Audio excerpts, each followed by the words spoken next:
दूसरा शुरू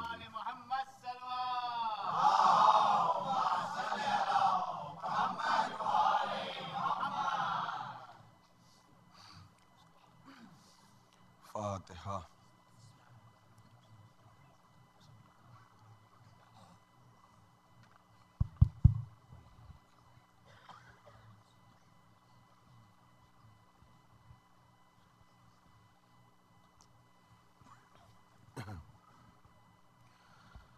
ला हौला वला कुव्वता इल्ला बिल्लाहिल अलिय्युल अज़ीम।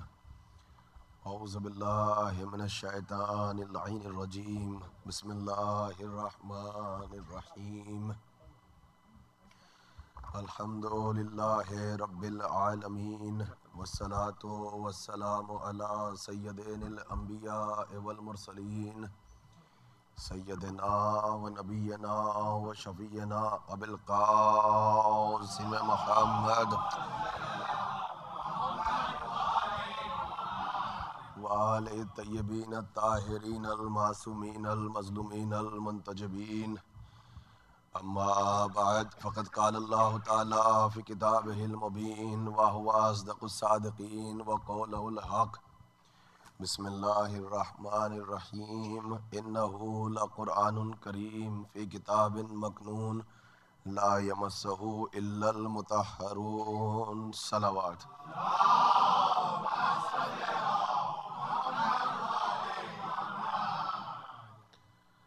परसों की मजलिस में आप हज़रात की खिदमत में जो मैंने अपने मारूज़ात को सवाबन और तबर्रुकन पेश करने की सआदत हासिल की थी, वह हमारा बहुत ही अहम मौजू था कि फ़ातिमा फ़ातिमा है। कल रेजिडेंस की जो एक ख़ास मजलिस थी उस पर हमारा मौजू था इमाम ज़ैनुल आबिदीन फ़जीलत और बंदगी के आईने में। आज का मौजू भी बहुत ख़ास मौजू है और बहुत ही अहम मौजू है, मगर थोड़ा सा संजीदा भी है और थोड़ा सा मुश्किल भी है। मैं मुश्किल कुशा के वसीले से अपनी मजलिस को पढ़ूंगा और आप मुश्किल कुशा ही के वसीले से मजलिस को सुनने की कोशिश करें तो ये मौजू समझ में आएगा।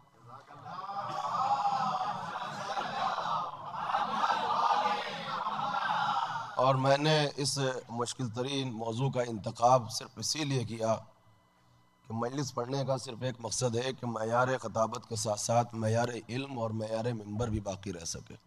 आप हज़रात इतनी दूर दूर से तशरीफ़ लाते हैं तो हम आने वाले ख़तीबों का फरीज़ा यह है कि जब आप हज़रात फ़र्श अज़ा पर आएँ तो गुफ्तगू की जाए कि रिज़्क़ इल्म में भी इजाफ़ा हो, रिज़्क़ इरफ़ान में इजाफ़ा हो और इसके साथ साथ फिर रिज़्क़ विलायत और रिज़्क़ मवद्दत में इजाफ़ा हो।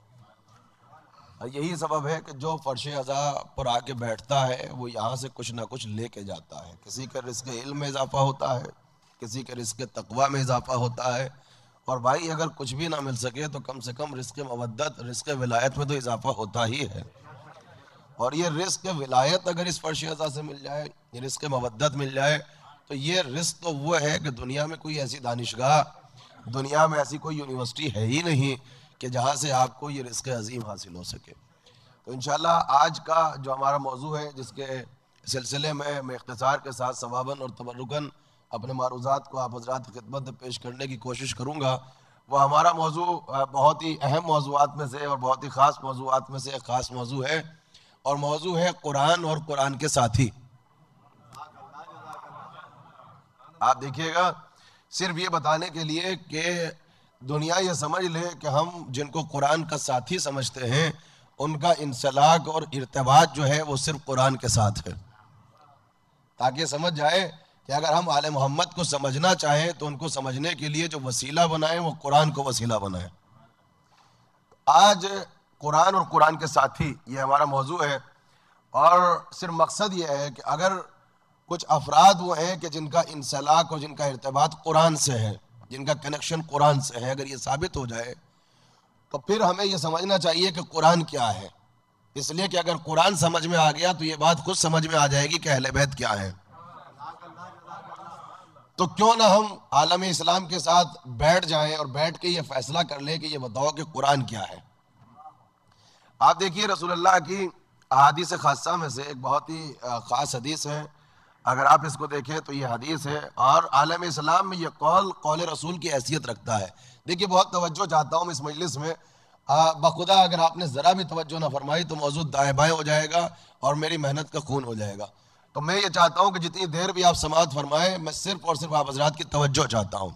मौजू मुश्किल है मगर मुझे आपके ज़ौक़ समाअत पे भरोसा है और कुदरत ने जो मुझे सलाहियत दी है, मुझे अपनी ज़ोर खताबत पे भरोसा है। ना उनकी अता में कमी है, ना उनकी फैज़ में कमी है। उधर से आता रहेगा, इधर से जाता रहेगा, लेकिन शर्त तवज्जो है। मौला आपको सलामत रखे। शर्त तवज्जो है। बहुत इल्मी गुफ्तगू होगी कि कुरान और कुरान के साथी। तो देखिए रसूलुल्लाह की एक ख़ास हदीस है और आलम इस्लाम में ये कौल रसूल की हैसियत रखता है। एक तरफ तो ये हदीस है और दूसरी तरफ आलम इस्लाम के लिए सरकार की तरफ से नायाब तोहफा है। और ये हदीस इतनी मशहूर और इतनी मारूफ है कि एहतियाज तर्जुमा भी नहीं है। साहिबान ईमान के जहनों में ये हदीस भी महफूज है और इस हदीस का मफहूम भी महफूज है, इसका तर्जुमा भी महफूज है। और वो हदीस ये है कि सरकार ने इरशाद फरमाया कि इन्नी तारकुम फीकुम सकलैन किताबुल्लाह व इतरती, कि देखो मैं तुम्हारे दरमियान दो चीज़ों को छोड़ के जा रहा हूँ।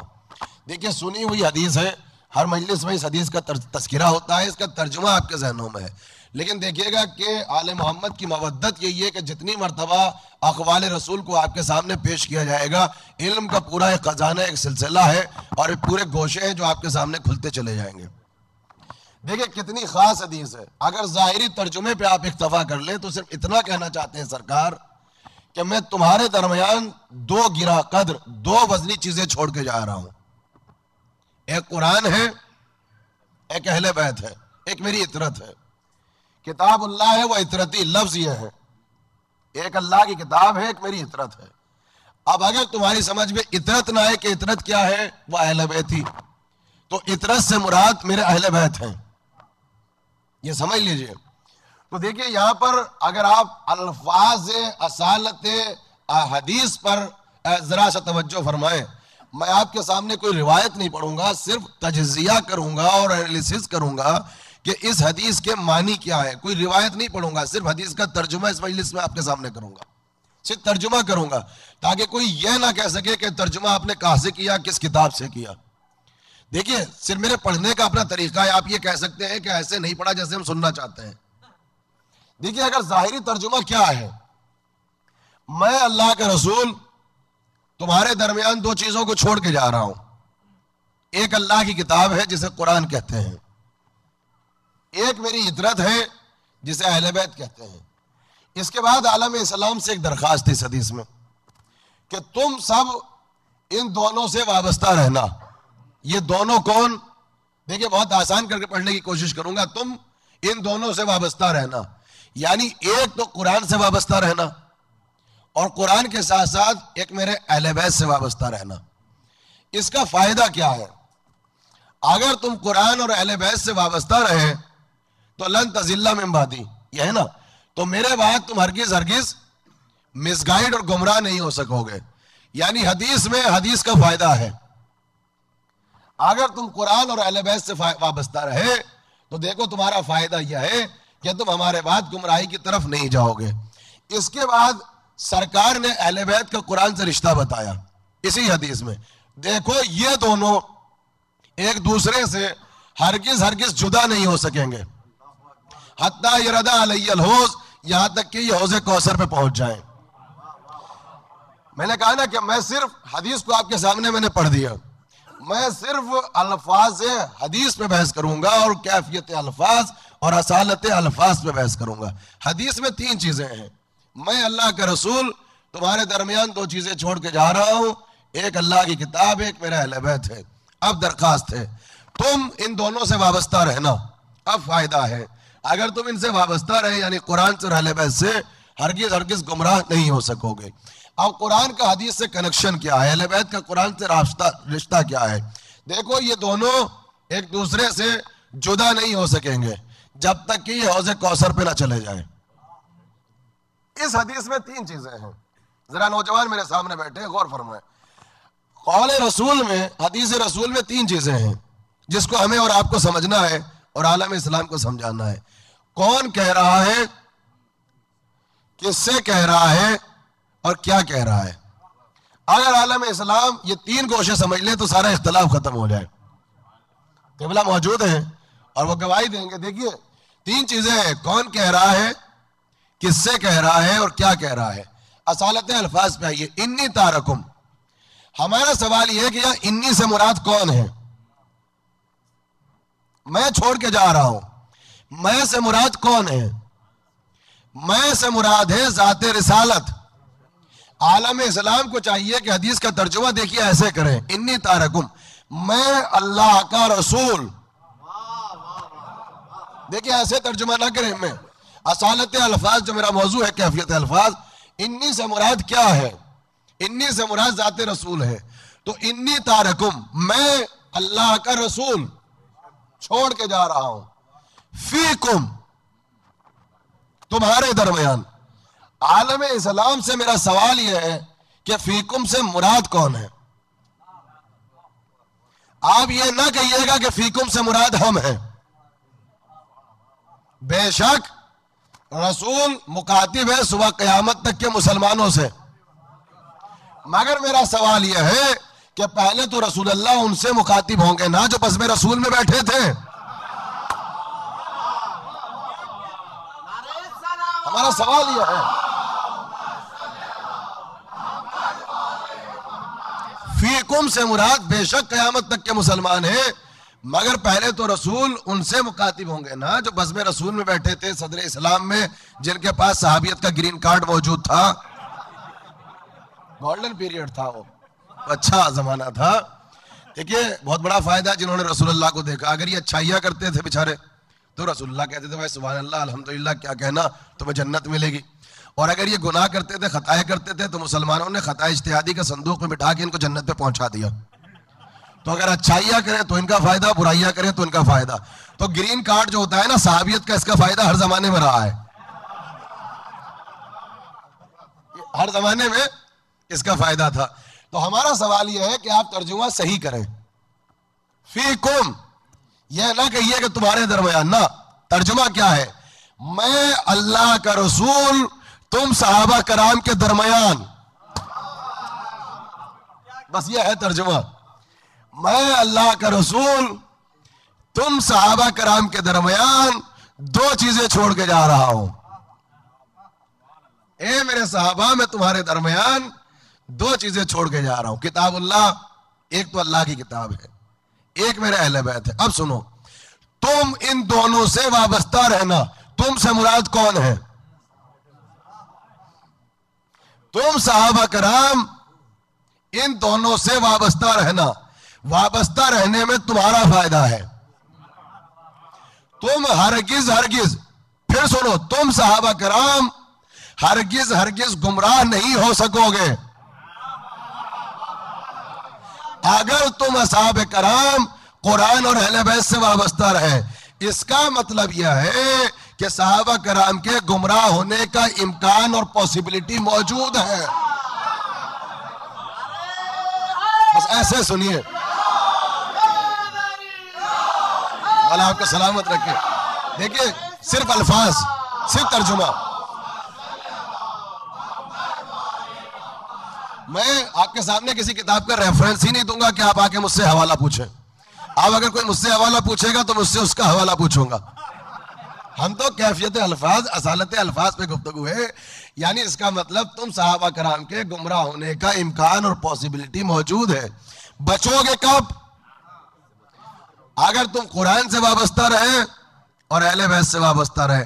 और हम तुमको, तुम सहाबा कराम को ये जमानत देते हैं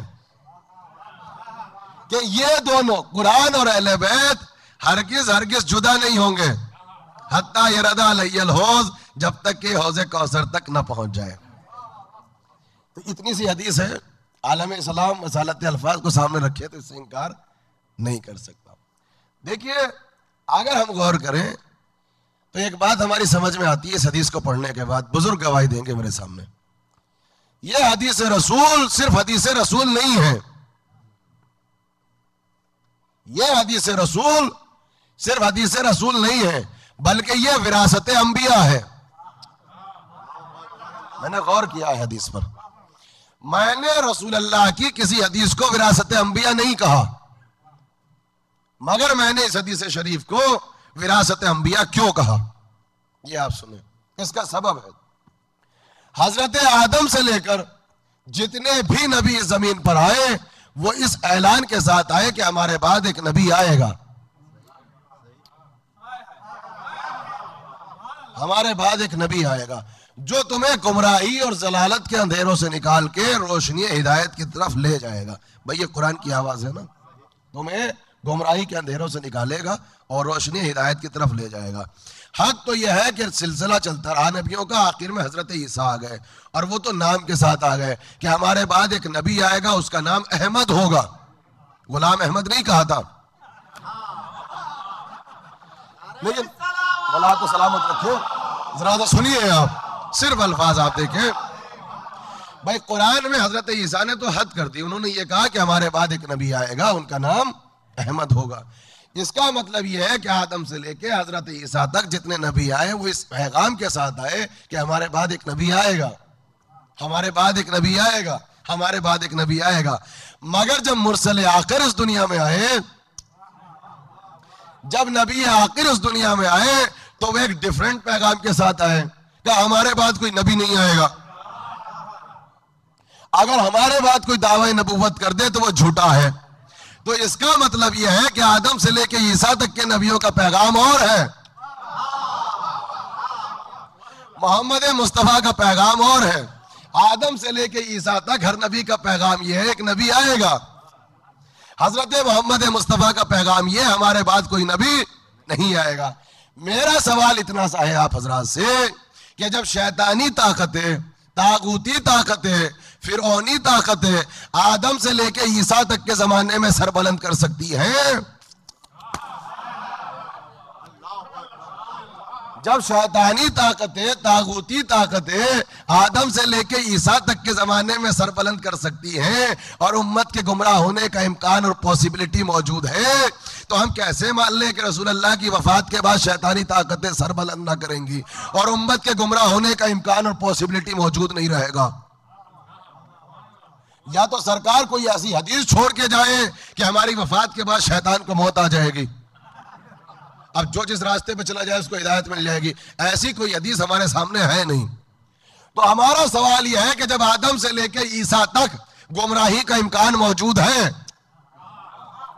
तो खातम से लेकर क़यामत तक इम्कान गुमराही मौजूद क्यों नहीं है? भाई यही सरकार ने कहा कि अब समझ में आया ये हदीस रसूल नहीं है, यह विरासत अंबिया है। यानी जो काम आदम से लेके ईसा तक के नबियों का था, आदम से लेके कयामत तक ये हदीस अंबिया की नियाबत में फराइज को अंजाम देगी। खातम से लेके कयामत तक के फराइज को ये हदीस नियाबत अंबिया के फराइज को अंजाम देगी। यानी अब जब भी शैतानी ताकतें सरबलंद हो जाएं, अब जब भी ताकूती ताकतें सरबलंद हो जाएं और इम्कान जलालत और गुमराही करीब आ जाए, तो देखो तुम दो से वाबस्ता रहना, एक कुरान से वाबस्ता रहना, एक अहले बैत।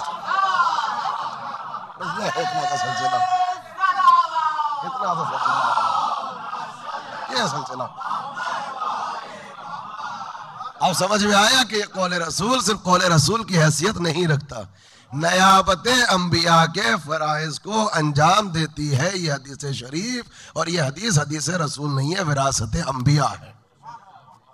यानी अगर गुमराही से अब कोई चीज बचाएगी आपको तो एक कुरान बचाएगा, एक अहले बैत बचाएगा। अब देखिए कोई रिवायत आपके सामने नहीं, फिर अल्फाज हदीस पे आइए।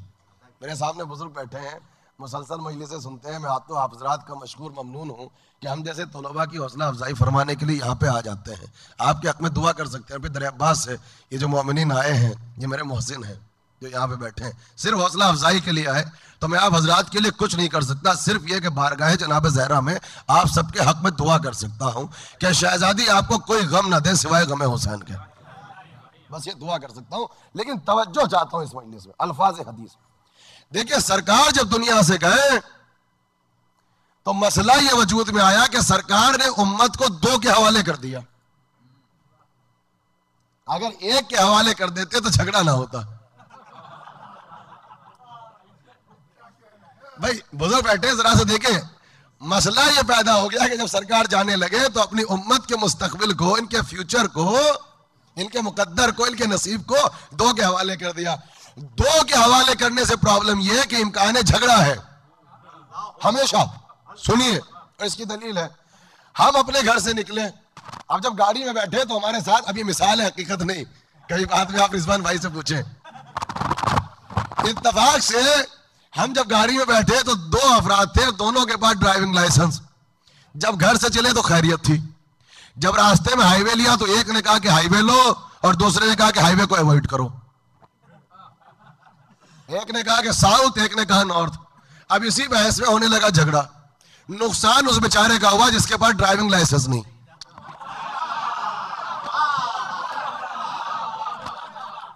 क्यों? यानी एक इंसानी फितरत क्या है, ह्यूमन नेचर क्या है, कि अगर दो के कैरेक्टर में फर्क हो,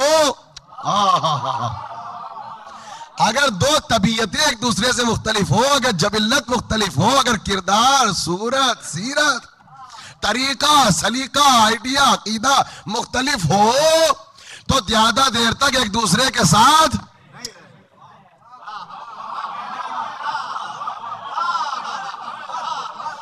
नहीं रह सकते। अच्छा, और वाज़ेह कर दूं, देखिए ये तो मुमकिन है कि जब नए नए आए तो एक ही अपार्टमेंट ले लिया जाए, मगर देखिए दो मुख्तलिफ अगर जिद हो, अपोजिट हो, आलिम और जाहिल ज्यादा देर एक दूसरे के साथ नहीं रह सकते।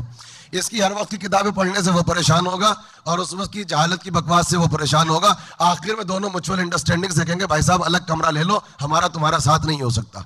क्यों? दो मिजाज मुख्तलिफ है। अमीर और गरीब प्लेन में एक साथ बैठ सकते हैं, लेकिन जब डेस्टिनेशन पे पहुंचे तो एक ने कहा कि सस्ता सा होटल बताओ, एक ने 5 स्टार होटल पूछा। अच्छा, सब कुछ छोड़िए, बद किरदार और नेक किरदार। एक शहर में पहुंचा तो एक कहा कि यहाँ के सेंटर का पता बताओ, एक ने कुछ और पूछा। क्यों? देखिए फितरत के मुताबिक आप गुफ्तगू करें ना, इंसानी नेचर के मुताबिक आप गुफ्तगू करें। इसका मकसद क्या है? अगर दो के नेचर मुख्तलिफ हो, किरदार मुख्तलिफ हो, मयार मुख्तलिफ हो, स्टैंडर्ड मुख्तलिफ हो, तो ज्यादा देर तक एक दूसरे के साथ नहीं रह सकते। रसूल क्या कह रहे हैं? ये दोनों एक दूसरे से जुदा नहीं होंगे। सरकार क्या कह रहे हैं? बोला सलामत रखिए, सुनिएगा, देखिए सुनिए आप, बोला आपको सलामत रखिए, इल्मे गुफ्तगू सुनिए आप, गोशत सुनिए आप, जरा तो सुनिए आप। सरकार क्या कह रहे हैं? ये दोनों एक दूसरे से जुदा नहीं होंगे। हत्ता यरदा अलैयल हौज, यहां तक के हौजे कौसर तक न चले जाए। तो हौजे कौसर तक साथ रहना और आपस में जुदाई ना होना, ये इस बात की दलील है जो मिजाज कुरान था वही मिजाज अहले बैत भी था, जो कुरान का अकीदा था वही अहले बैत। अगर दो का किरदार मुख्तलिफ होता, आपको सलामत रखे। असल में लाउड स्पीकर से मेरा पुराना झगड़ा है। मौला आपको सलामत रखे। आपने देखा, अगर दोनों का मेयार मुख्तलिफ होता, नजरिया मुख्तलिफ होता, अकीदा मुख्तलिफ होता, स्टैंडर्ड अलग होता, नेचर अलग होता, फितरतें अलग होती, जबिल्लतें अलग होती, तो साथ चलते कैसे? साथ चलना और हौजे कौसर तक जुदा ना होना इस बात की दलील है कि जो मयार कुरान था वही मयार अहले बैत भी था। तो यहां तक पहुंचे कि कुरान और अहले बैत, कुरान और कुरान के साथी मौजूद जहन में है कि दोनों का मिजाज, दोनों का मयार एक। अच्छा, जब मजमा यहां तक पहुंच गया कि कुरान और कुरान के साथी मयार, मिजाज, किरदार, सीरत, सूरत एक, तो अब कम्युनिटी में झगड़ा नहीं होना चाहिए। जो यह सवाल उठता है कि अहले बैत को बढ़ा दिया या घटा दिया, या आपने अहले बैत को क्यों पढ़ दिया, क्यों नहीं पढ़ दिया, हमारा नजरिया मुख्तलिफ है। आप अहले बैत के सिलसिले में बहस ही ना करें। आप तो ये पता कर लीजिए कुरान क्या है, आप तो ये पता कर ले कुरान क्या है, ये बात खुद समझ में आ जाएगी कि अहले बैत क्या है। तो आइए हम पता ये करें इस मजलिस में कि कुरान क्या है। अब हमने कुरान को पढ़ना शुरू किया। देखिए बहुत तबरुकन ये जुमला है, इसको महफूज कीजिएगा। हमने ये पता किया कि चलो बताओ कुरान क्या है, तो हमें कुरान में कुरान का एक नाम मिला।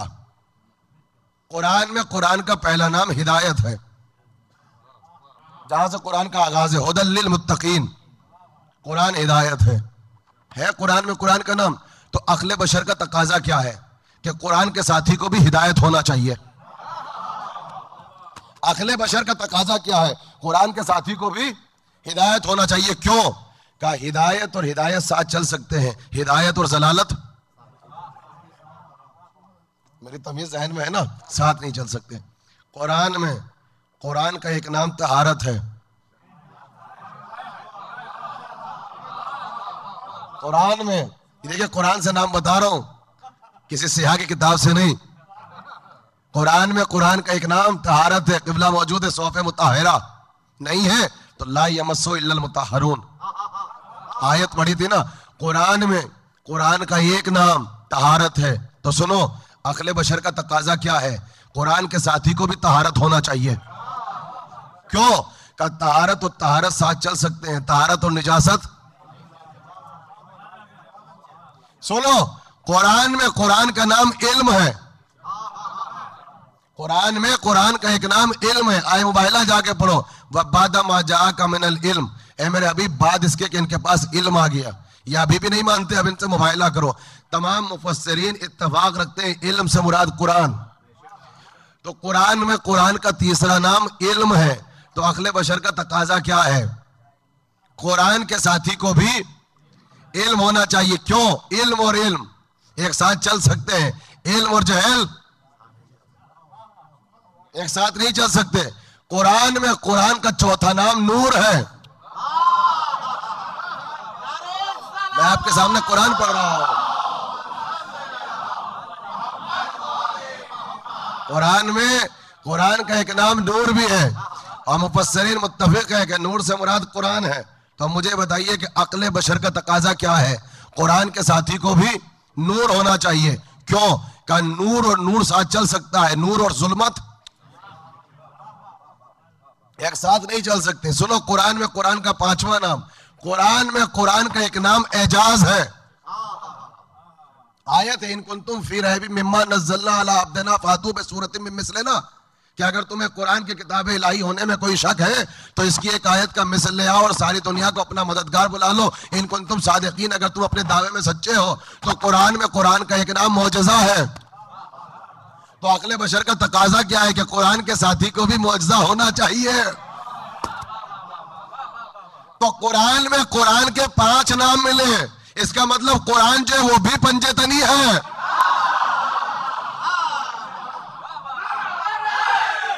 मौला सलामत रखे आपको, सुनिए, मौला सलामत रखे, मौला आबाद रखे, मौला खुशहाल रखे।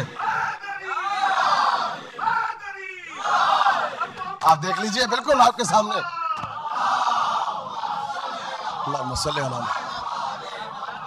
तो देखिए, हमने जब कुरान को पढ़ा, सुने, अहले बैत के सिलसिले में बहस छोड़ दो, ये बताओ कि कुरान क्या है।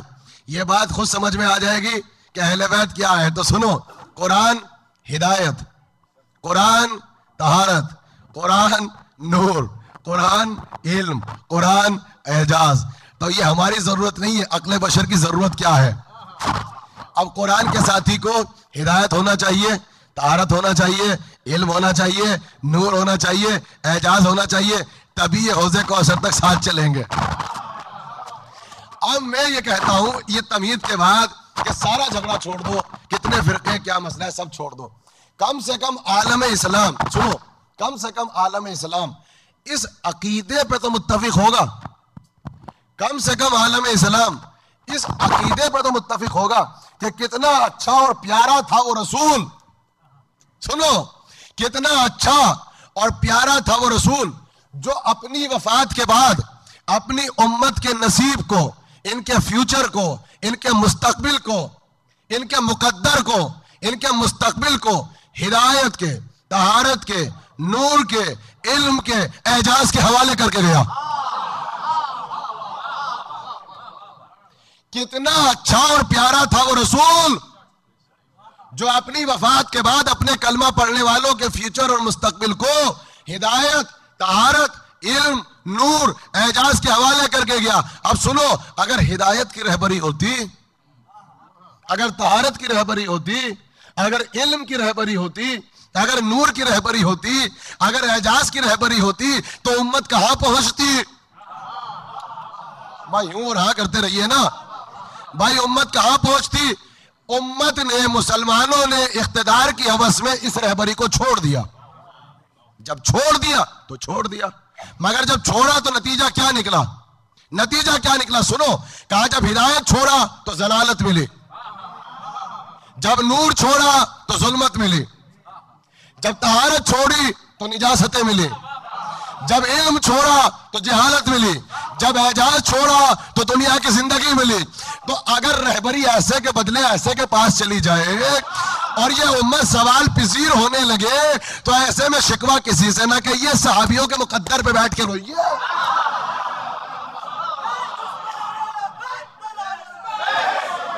सलावत पढ़ दे मिलके मोहम्मद वाले मोहम्मद, पर आपका फायदा था, अपने मुकद्दर पर रोइए आप।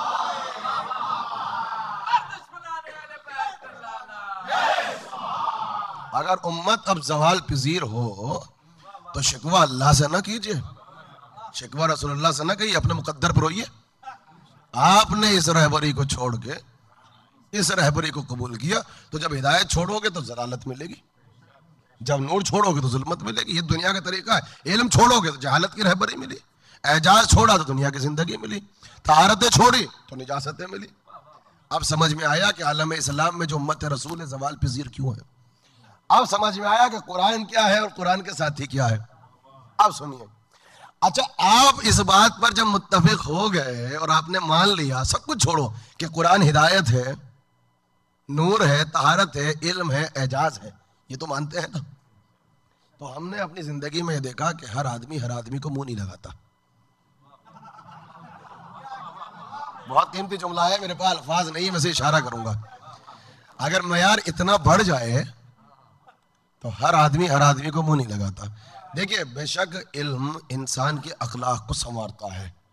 अगर एक मरजाए वक्त, एक फकीह हमारी इस महफिल में आ जाए तो ये तो मुमकिन है वो हमारे सलाम का जवाब दे दे, हमसे खैरियत पूछ ले बीवी और बच्चों की, हमसे कारोबारी मसरूफियत के मुताल्लिक पूछ ले। लेकिन अगर मुझ जैसा तालिब इल्म ये चाहे कि मैं मुज्तहिद और मरजा के साथ बैठ के 2-4 घंटे बातें करूं, तो मुझसे बातें नहीं करेंगे। क्यों? वो सरापा इल्म है, मैं सरापा जहल। उनका मयार कुछ और है, मैं कुछ और हूं। लेकिन चूंकि इल्म ने उनके अखलाक को संवारा है, तो ये इम्कान है कि वो हमारे सलाम का जवाब देते हैं, हमसे मुसाफा करते हैं, मुआनका करते हैं। अच्छा, दूसरी बात सुन लीजिए, एक महफिल हो रही है, हम सब बैठे हुए हैं, एक बहुत बड़ा स्कॉलर आ जाए या कोई बहुत बड़ा डॉक्टर आ जाए, तो वो आएगा सबसे बाद में, लेकिन उसकी कोशिश ये होगी कि जब महफिल खत्म हो गई वहां जाके बैठे जहां उसके मयार के कोई डॉक्टर्स बैठे हो, वो वहां जाएगा। ये इंसानी फितरत है। अच्छा, इल्म इंसान के अखलाक को संवारता है, वो भी हमारे सलाम का जवाब देंगे, वो हमारी खैरियत पूछेंगे। लेकिन अगर सर्जरी से मुताल्लिक, साइंस से मुताल्लिक आप चाहते हैं कि 2-4 घंटे उनसे बात करें, उनसे बात नहीं करेंगे। क्यों? उनका मयार कुछ और है। वो इंसान का पोस्टमार्टम करते हैं, मैं तारीख का पोस्टमार्टम करता हूं। असल में मिलेगा नहीं। तो आपने देखा होगा, लेकिन अगर कोई उन्हीं के मयार का मिल जाए तो खूब घुल मिल के बातें करते हैं। एक मर्जा को कोई मर्जा मिल जाए, एक स्कॉलर को कोई स्कॉलर मिल जाए, तो ये तो आपने देखा है ना। ये हमारे नोहा पढ़ने वाले, मरसिया पढ़ने वाले जब आपस में मिलते हैं तो कौन सा नोहा चल रहा है, कौन सा सिलसिला चल रहा है, क्या चल रहा है, अब वही अंदाज होगा, वही सब्जेक्ट होगा, वही मौजू होगा। अब मैं वो इंसान जो ना उस तरीके को जानता है ना सलीका जानता है, मुझसे मुबाहिसा कोई करेंगे वो, तो ये इंसानी फितरत है। लेकिन इल्म अखलाक को संवारता है, तो ये हमसे मिलते हैं, हमसे जुलते हैं। लेकिन अगर कोई इन्हीं का हम पल्ला, हम फजीलत आ जाए, तो आपने देखा कि वो जो स्कॉलर्स हैं, वो जो मर्जा है, घुल मिल के बातें करते हैं। तो हमने ये देखा कि कुरान हमारे हाथों में है और 2-4 छोटी मोटी बातें हमसे करता भी है, और हम पढ़ के आयतों का तर्जुमा करके अपने मतलब की बातें निकाल भी लेते हैं। अरे ये तो कुरान का अखलाक इल्मी है कि हम जैसे जाहिलों को मुंह लगा लेता है।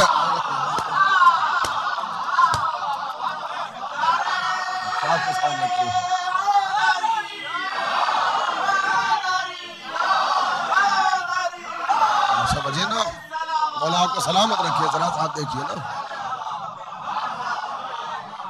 ये जो अकीमुस सलात के मानी किया है, सयाम और सौम और क़ौम ज़कात, 2-4 बातें जो आपने और हमने समझ ली, और सेंटर में आकर घरों में जो प्रैक्टिस करते हैं तो कुरान हमारे हाथों में है, दो चार छोटी मोटी बातें हमसे करता है तो ये तो इसका अखलाक इल्मी है कि हम जैसे जाहिलों को मुंह लगा लेता है। लेकिन मुझ जैसा तालिब इल्म अगर ये समझता है कि मैं कुरान को लेके बैठ जाऊं और 2-4 घंटे बैठ के कुरान मुझसे बातें करे तो ये इम्पॉसिबल है। वो नूर है, वो इल्म है, वो एजाज है, वो हिदायत है, वो तहारत है। हम सरापा जहल है तो कुरान 2-4 घंटे बैठ के हमसे गुफ्तगू नहीं करेगा। लेकिन हमने ये देखा कि अगर उसी के मयार का कोई आ गया और उसी के स्टैंडर्ड का कोई आ गया तो कुरान ने खूब घुल मिल के बातें की हैं, खूब घुल मिल के बातें की है। 2-4 घंटे नहीं, बहुत बातें की हैं, मगर वो इतनी इल्मी बातें थी कि हमारे सरों से गुजर गई, हमारी समझ में नहीं आ सकी। तो हमने देखा कि कुरान ने अहले बैत से खुल के बातें की हैं, बाकायदा बातें हुई हैं। अगर आपकी समझ में ना आए तो सुना हुआ वाकया नहीं पढ़ूंगा, सिर्फ मैं एक नुक्ता और उसको वसीला बनाऊंगा। देखिए, कुरान ने अहले बैत से कई घंटा बैठ के बातें की हैं। आलम इस्लाम की समझ में नहीं, यहाँ देखा है आलम इस्लाम में कि बातें हो रही हैं, मगर इल्मी बातें थी, इनकी समझ में नहीं आई। वो वाकया आपने सुना है, वो 2 औरतें थी और आपस में झगड़ा हुआ था, एक के पास बेटा एक के पास बेटी। सुना हुआ वाकया है, तो वाकया नहीं पढ़ूंगा। तो वो खलीफा के दरबार में पहुंची, दोनों का इसरार ये था कि बेटा हमारा बेटी कोई ले नहीं रहा था। तो खलीफा ने कहा कोई गवाह है? तो उन्होंने ये कहा कि तू अहमक है, अगर गवाह होता तेरे पास क्यों आते?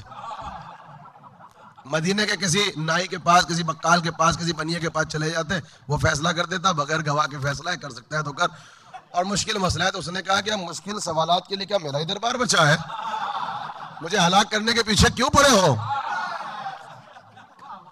क्या मेरा ही दरबार बचा है? अच्छा, वो भी सुबह सुबह दरबार से जाके बैठे थे, बोनी भी नहीं हुई थी। वो मुश्किल मसला तो कहा कि अब तो दिन ही खराब गुजरेगा। तो कहा अब बेचारे वो जो थे, वो आला हजरत जो थे, वो बार बार पे अपनी हलाकत का इजहार वैसे ही करते रहते थे, बार बार पे। तो वहाँ ये ऐसा मसला ले आए। देखिए, आप देखें, तो अब चूंकि बगैर गवाह का फैसला था तो आखिर में इन्होंने खुद ये कहा कि चलो उसके दरवाजे पर। मैं एक जुमला कह दूं, यहाँ आना सबको है, कोई जरूरत के वक्त आता है, कोई मोहब्बत में आता है। आओगे सब, आओगे सब, आओगे सब। हमने मौला को सलामत रखे, आओगे सब, यहाँ पर सब आओगे। हमने बड़ों बड़ों को देखा है जिन्होंने अलम की मुखालफत की है, जिन्होंने अज़ादारी की मुखालफत की। जब मुसीबत पड़ी है बखुदा हमने सर रखे हुए देखा है यहाँ पर कि मौला अब्बास अब दे दे, मौला अब दे दे, अब औलाद दे दे, अब खैरात दे दे, अच्छों को नाक रगड़ते हुए देखा है। तो यहाँ आएंगे सब, यहाँ सब आएंगे, बस कोई जरूरत के वक्त आएगा और कोई मोहब्बत का तकाजा है, वो इसलिए आएगा। तो अली के दरवाजे पे आए सब है, कोई हलाकत से बचने के लिए आया है, कोई मोहब्बतन आया है। तो उन्होंने कहा कि भाई चलो, अच्छा जब खलीफा वक्त चले तो दरबार खाली हो गया, कि जब आला हजरत जा रहे हैं तो हम कहा हमारी औकात किया। अच्छा, जब इनको चलते हुए देखा तो मदीने वाले भी साथ हो लिए। कहा हुजूर कहाँ चले? अली के दरवाजे पे। तो लोगों ने कोहनी मार के कहा कि कहीं हक अली देने तो नहीं जा रही है। अब वो दरवाजे पे आए तो दरवाजे पे कंबर बैठे थे, वो इज़्न मिला, अली से पूछा क्यों आए हो? कहा कि मुश्किल तरीन मसला लेकर आ गए। तो मौला ने कहा कि हमें बताने की जरूरत नहीं कि क्या मसला है, हमें क्यों जहमत दी? दरवाजे पे कंबर तो बैठा था। अल्लाहु अकबर। देखो, अहले बैत की मोहब्बत, रात पढ़ा था ना, अहले बैत की मोहब्बत असर रखती है, असर रखती है। कहा कि कंबर से पूछ ले, लेकिन अगर जब आ ही गए हो तो कंबर ही से फैसला कराएंगे। आओ। तो कहा कि बहुत मुश्किल मसला है। तो मौला ने पहले तो उन दोनों औरतों को बुलाया। अब सुनिए जुमला, जो समझ सके वो समझे, जो ना समझ सके उसे खुदा समझे, और ना समझ में आए तो असगर मेहदी समझा के जाएगा। मौला ने उन औरतों को समझाया, कहा भाई समझ लो, जिसका बेटा है बेटा ले लो, जिसकी बेटी है बेटी ले लो। वो थी औरतें, वो अली की बात क्यों मानने लगी? अच्छा, वो भी अरब की औरतें, जनरल किस्म की, उनका अली के साथ वैसे ही 23 का कौन सा वो आंकड़ा होता है, वो 36 का आंकड़ा, तो वो सबकी बात मान सकती थी। वो अली की बात क्यों माने? जो जनरल किस्म की औरतें थी, बात बात पे तलवार लेके मैदान में आ जाती थी। तो अली ने समझाया, कहा भाई मान जाओ, मान जाओ। इत्तफाक से असल में चाहे वो औरतें हो या हमारे यहाँ कितनी दलीलें दे तो ये नहीं मानते। इनका प्रॉब्लम ये है कि ये उस मदरसे से पढ़ के आए हैं जहां पे वो गर्दान पढ़ाई जाती है कि मैं ना मानूं, जहां किताब पढ़ाई जाती है इनको मैं ना मानूं। तो ये जो इनकी समझ में नहीं आता ना, ये उसी गर्दान को पढ़ के उसी मदरसे से आए, मैं ना मानूं। तो आप इनके सामने कुछ भी करो, इनसे इनकी अकल के मुताबिक गुफ्तगू करो। तो बात देखिए, हम कोई रिवायत नहीं पढ़ रहे हैं आपके सामने, इस जुमले को आप वसीला बनाऊंगा मैं, इंशाल्लाह रिज़्क़ मवद्दत, रिज़्क़ इल्म में इज़ाफा होगा। अली ने समझा, जब नहीं मानी तो कहा कि ठीक है फैसला कर देते हैं।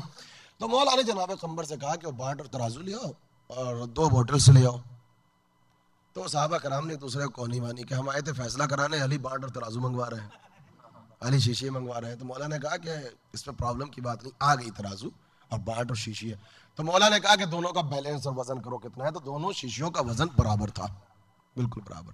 तो मौला ने कहा कि औरतों के झुरमुट में भेज दो और इनसे ये कहो कि जो बच्चे की ग़िज़ा है वो शीशियों में दें और हमारे पास आ जाए। वो दोनों औरतों ने बच्चों की जो ग़िज़ा थी वो शीशियों में दी। अब मौला ने ये कह दिया कि अब इन शीशियों का वजन करो। तो साहबा कराम मुस्कुराने लगे एक दूसरे को देखकर। कहा कि जब शीशियों का वजन बराबर था तो दूध का वजन भी बराबर होगा। अल्लाह अकबर। मगर अब जो वजन किया तो एक का ज्यादा था, एक का कम। तो अली ने कहा कि जिसका वजन ज्यादा है उसे बेटा दे दो, जिसका वजन कम है उसे बेटी दे दो। अच्छा, जब प्रैक्टिकली फैसला किया तो दोनों मान गई और दोनों ने कहा कि आपने बिल्कुल सही कहा, बेटा मेरा बेटी मेरी। अब मसला ये हुआ कि वहां तो फैसला हो गया, यहां दूसरा झगड़ा खड़ा हो गया। क्यों? हर जमाने में कुछ लोग ऐसे होते हैं, हमारे यहां पर भी, जो ना तो लेने में है ना देने में है। वो कभी सेंटर को नहीं देते, ना काम करते हैं, ना वॉलंटियर्स आगे आते हैं, ना चंदा देंगे, ना तबर्रुक लाएंगे, ना खिलाएंगे, ना पिलाएंगे, ना शरबत, ना चाय।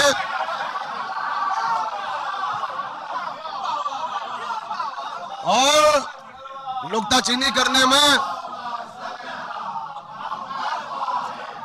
यह तबका जो आता है तो सबसे बड़ा जो है वो सेंटर का ठेकेदार बन जाता है। तो मसला ये है कि अच्छा होता क्या है, कुछ लोग ना लेने में ना देने में, मगर जब तबर्रुक पड़ता है तो जोर से बोलते हैं हमें कोई रह तो नहीं गया, ताकि पता चल जाए तबर्रुक में इनका भी शेयर है। हाँ, ऐसा तो आप देखो, जब तबर्रुक बैठेगा दूर से कहेंगे हमें रह तो नहीं गया, चाय पी ली, खाई न्याज व्याज, ताकि पता चल जाए सुनने वालों में कि इंतजामात में इनका भी कुछ हिस्सा है। तो ऐसे लोग बस में मौला अली में भी रहते थे। अच्छा, वहां तो फैसला हो गया, वहां साहबा बैठे थे, साहबा ने कहा तारीख जाग रही है, कलमदान हजरात बैठे, तो ये बोले कि हमारा नाम भी तो आए कि बस में अली में हम भी थे, बस में अली में हम भी थे। तो वो बोले, तो उसमें से कुछ उठे और उठने के बाद उन्होंने बड़ी जबरदस्त, जिसे कहते त्योरियों पे बल पड़े हुए थे, कहने लगे या अली ये फैसला आपने कहां से कर दिया? था कि ना, क्या रसूल सिखा गए थे? यानी आपसे तो कुछ आता वाता नहीं, जितना कुछ रसूल ने बता दिया। अली ने ऐसा जवाब दिया कि और मचल गए। अली ने सर झुकाया, कहीं से नहीं, कुरान से फैसला किया है। सर झुका के अली ने यह कहा इस तरह से कि मैंने तो कुरान से फैसला किया है। अब वहां इत्तेफाक हो गया कि जितने बैठे थे सब हाफिज।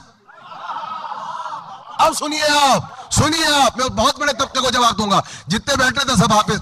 उन्होंने जल्दी से कुरान को अपने ज़हन में जल्दी रिपीट करना शुरू किया। वो कौन सी आयत है जिसमें बाट का तस्करा, वो कौन सी आयत जिसमें तराजू का तस्करा।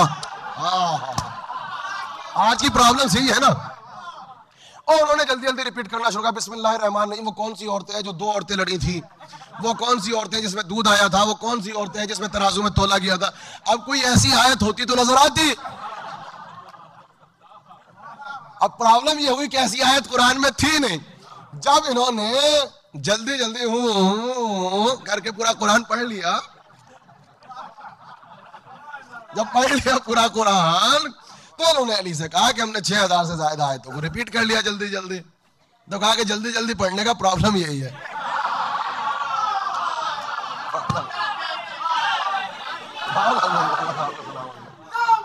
मौला सलाम मिलकर जवाब दीजिए, मिलकर ऐसे जवाब दे जो नारे की शान है, हाथ बुलंद करके, हाथ उठा के। मौला सलाम अली हैदरी। तो कहा कि असल में तुम्हारी प्रॉब्लम यह है कि तुमने बगैर उस्ताद की किताब को पढ़ लिया। तो जब बगैर उस्ताद की किताब को पढ़ोगे तो यही असर होगा। तो अली ने फिर ये कहा कि मैंने तो कुरान से फैसला किया है। कहा अली ऐसी आयत है ही नहीं। कहा कि सुनो, अब मुखातिब हुए, कहा कि वो आयत है तुम्हारे सामने कि जब मिरास बटे तो मर्द को डबल देना। तो कहने लगे अली सामने की आयत है, सारे मर्दों को याद थी। हाँ, ये जितने बैठे यहाँ पर भी, इन्हें कुछ और याद हो या ना, हमारी कम्युनिटी में चाहे नमाज ना है, ये आयत सबको याद है कि मर्द का डबल है। हाँ, ये सबको याद है। तो कहने लगे अली सामने की बात है। अच्छा, यह सामने की है। कहा फिर वो भी सुना होगा कि जब गवाही का मसला है तो औरत की 2 और मर्द डबल, बिल्कुल उसके ऊपर। का ये भी सामने की है। क्या तुमने कभी ये नहीं सोचा कि जब अल्लाह ने यहाँ रिस्क में ज्यादा हिस्सा रखा है तो यहाँ भी रिस्क में ज्यादा हिस्सा रखा हो? बस सारे सहाबा सर पकड़ के कहने लगे, या अली ये तो सामने की बात थी, हमारी समझे में नहीं आई। अब जुमला कह दूं समझ में नहीं आई, ये कुरान ने मुंह नहीं लगाया।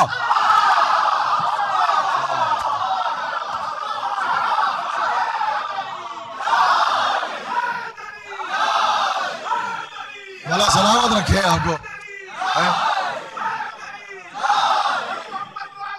भला आपको सलामत रखे। बुलंदतर जवाब दीजिए, बुलंदतर जवाब दीजिए। हमें तो सामने की आए थे, अब कह रहे हैं सब याली तो सामने की आए थे, हमको नजर नहीं आई। अब जुमला कह दूं, कहा जो नुक्ते की बात जो समझ में आती है गैर अली के समझ ही में नहीं आ सकती। यही तो फर्क है हम में तुम में, कि नुक्ते की बातें तुम्हारी समझ ही में नहीं आती, क्योंकि नुक्ते पे ईमान जो नहीं है। तो मैंने ये वाकया क्यों पढ़ा आपके सामने, क्यों पढ़ा मैंने इसलिए पढ़ा कि ये कुरान में साफ साफ लिखा था, मगर जब तक अली ने वाज़े तौर पे प्रैक्टिकली दिखा न दिया तो अच्छे अच्छे सहाबा कराम की तो समझ में नहीं आया, मुसलमान की समझ में क्या आएगा। तो मकसद यह था कि कुरान को पढ़ना और इससे मतलब निकालना, और इससे मतलब को निकालना हर एक के बस की बात नहीं है। क्या अर्ज कर रहा हूं आप, कुरान को पढ़ना और इससे मतलब निकालना यह हर एक की बस की बात नहीं है। अब जो हमारी कम्युनिटी में सवाल उठता है, ये कुरान में दिखाओ। देखिए सुनिएगा आप, मैं इल्मी गुफ्तगू आपके सामने करूंगा। ये पंजा कुरान में दिखाओ, ये हार कुरान में दिखाओ, मशकीजा कुरान में दिखाओ, तलवार कुरान में दिखाओ। तो भाई साहब कुरान में बिल्कुल साफ साफ लिखा है, मगर प्रॉब्लम यह है कि कुरान है इल्म, यह है नूर, यह है हिदायत, यह है तहारत, इसका मेयार बुलंद है, यह हर एक को मुंह नहीं लगाता। सामने की बात थी, बिल्कुल साहबा कह रहे हैं सामने की बात है रोजमर्रा की, मगर जब तक अली ने प्रैक्टिकली करके दिखा ना दिया तो साहब ना समझे, मुसलमान क्या खाक समझेगा। कहा कि बिल्कुल कुरान में दिखाइए, और धांधलेबाजी बात बात पे कुरान पढ़ते हैं। जैसे हमारे हिंदुस्तान में पाकिस्तान में मिसाल देती है ना कि बात बात पे फेंकते हैं, होता है ना हमारे यहाँ कहा जाता है, वही हमारे सामने इनका हाल है, बात बात पे छोड़ते हैं। जहां जरा सी बात है कुरान में कहा, जहां जरा सी बात है, अच्छा ऐसे पूछते हैं जबरदस्ती कि जितना कुरान में लिखा है उस पर 100% अमल है। भाई ये थोड़ा सा टुकड़ा और दिखा दो ताकि इस पे अमल करके सच्चे पक्के खरे बार मुसलमान बन जाए। यानी 99.9% तो अमल है, भाई इतना सा और दिखा दो ताकि इस पे अमल करके सच्चे पक्के खरे मुसलमान हो जाए। तो भाई साहब ये क्या बेवकूफी वाली बात है, जितनी बात है कुरान में उस पे अमल है आपका। कुरान में साफ लिखा है झूठों पे लानत। कोई मुसलमान झूठ बोलते हुए तो नजर नहीं आता। बेनमाजी तारे को सलात है, उसकी दुआ कबूल नहीं होती, कुरान में साफ है। बेनमाजी तो आज तक कोई मुसलमान आपको नजर नहीं आया। गीबत हराम है, अगर तुमने की तो ऐसा है जैसा कि भाई का गोश्त खाया हो, साफ है गीबत हराम। तो अमद हराम है, रोजाना छोड़ो। तो मुसलमानों की कम्युनिटी में आपको कोई नजर तो नहीं आया, तो अब हंसे क्या कैसी बात कर रहे हैं, मुसलमान और झूठ ना बोलता हो। अरे झूठ बोलने में एक्सपर्ट, गीबतें करने में डिस्टिंग्विशन पाए हुए। तो हमने कहा साफ साफ लिखा हुआ है, तो हम कैसे मान लें कि अगर ये भी साफ साफ होता तो तुम मान लेते।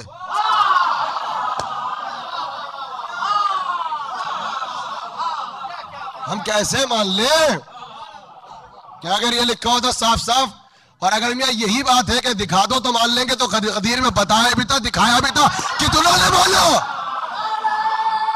कितनों ने माना। तो ये असल में बात है। अब ये जहालत की अलामत है, इल्म की अलामत नहीं कि कुरान में दिखाओ। ये कम्युनिटी में जो प्रेशराइज करते हैं मौलमा को आकर के कुरान में दिखाओ, कुरान में दिखाओ, और अगर आप ये बातें सुने, ये क्वेश्चन सुने, तो ये अलामत इल्म की नहीं, अलामत जहालत की है। कुरान से मतलब निकालना इसकी और हमारे बस की बात है, इसको समझना हमारे बस की बात है, इसमें सब कुछ है। तो मैं आपके सामने मिसाल दे दूं। मेरी कोशिश ये होती है कि जब भी मैं कुरान को पढ़ता हूँ, वाकया पढ़ता हूँ, तो मैं मिसालें बनाने की कोशिश करता हूँ ताकि बच्चों के जहनों में महफूज हो जाए और मौजू स्टिकर की तरह चिपक जाए। मगर पढ़ने वाले का नुकसान है, सुनने वालों को याद रह जाती है। ये बातें तो रिपीट नहीं कर सकते हम, और मेरी मजलिस का बहुत बड़ा नुकसान है। मैं जब मौजू पढ़ता हूँ और 10 दिन पढ़ा तो लोगों को महफूज हो गया, अब नेक्स्ट ईयर उसका रिपीटेशन नहीं हो सकता, क्योंकि मिसालें स्टिकर की तरह याद रह जाती है। तो पढ़ने वाले का नुकसान है। लेकिन बहरहाल इस अकीदे के साथ पढ़ते हैं कि ना अता में कमी है ना फैज में कमी है, इधर से आएगा इधर से जाएगा। तो आप देखिए कुछ बातें वो होती हैं जो इंसान जाहिर को देख के पहचानता है, इसको महफूज कीजिएगा। कुछ बातें वो है आपके दरमियान के जाहिर देख के पहचान लिया, लेकिन कुछ बातें वो होती हैं कि वो आपके सामने है लेकिन आप मारिफत नहीं रखते।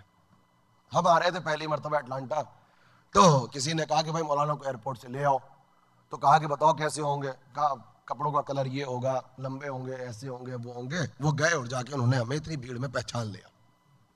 अब जो पहचान लिया हमें ले आया, वो कम्युनिटी में कह रहे हैं कि सबसे ज्यादा मारिफत हम रखते हैं,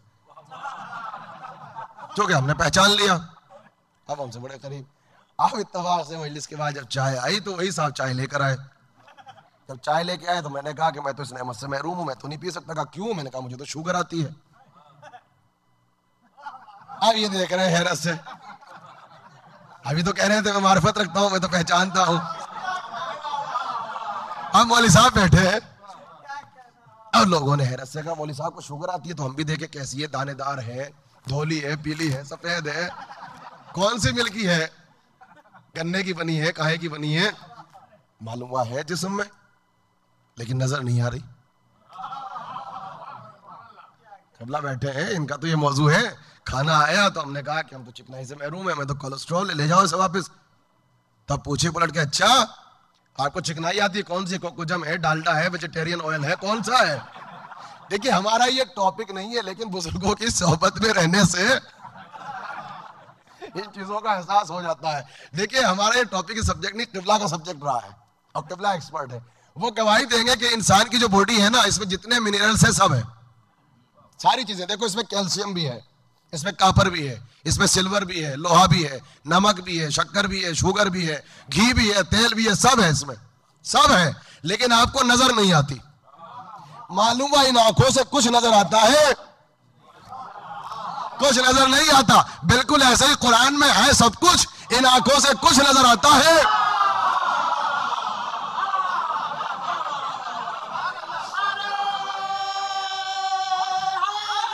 इन आंखों से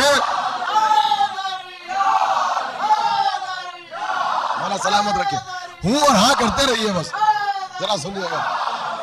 मौला सलाम, मिलके जवाब दीजिए, मिलके जवाब दीजिए। अली अली मौला सलामत रखे आपको। वाह वाह, मिलके जवाब दीजिए, बाबा से बुलंद जवाब दीजिए, मिलके जवाब दीजिए। अली अली अली अली हैदरी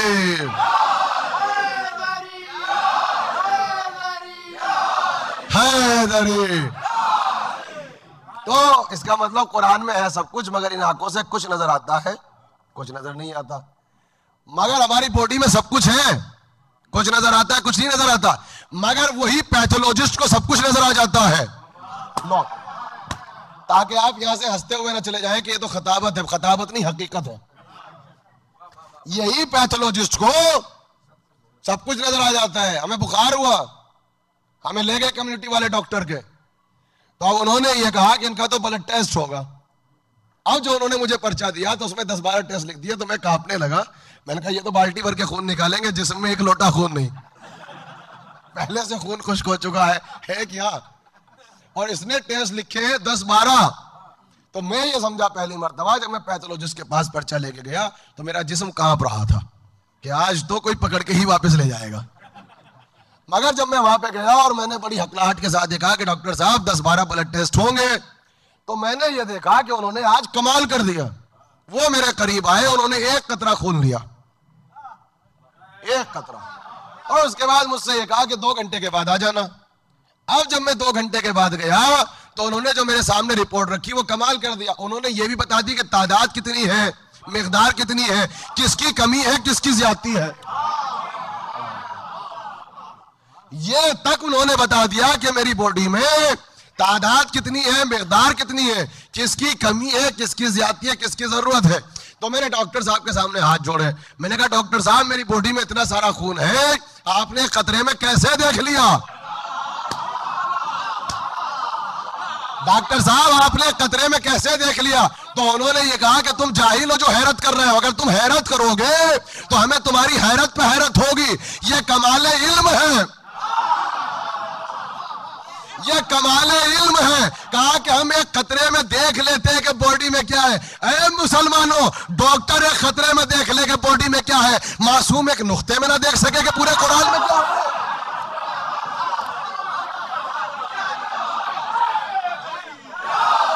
कमाले इल्म है। मौला सलामत रखे यार,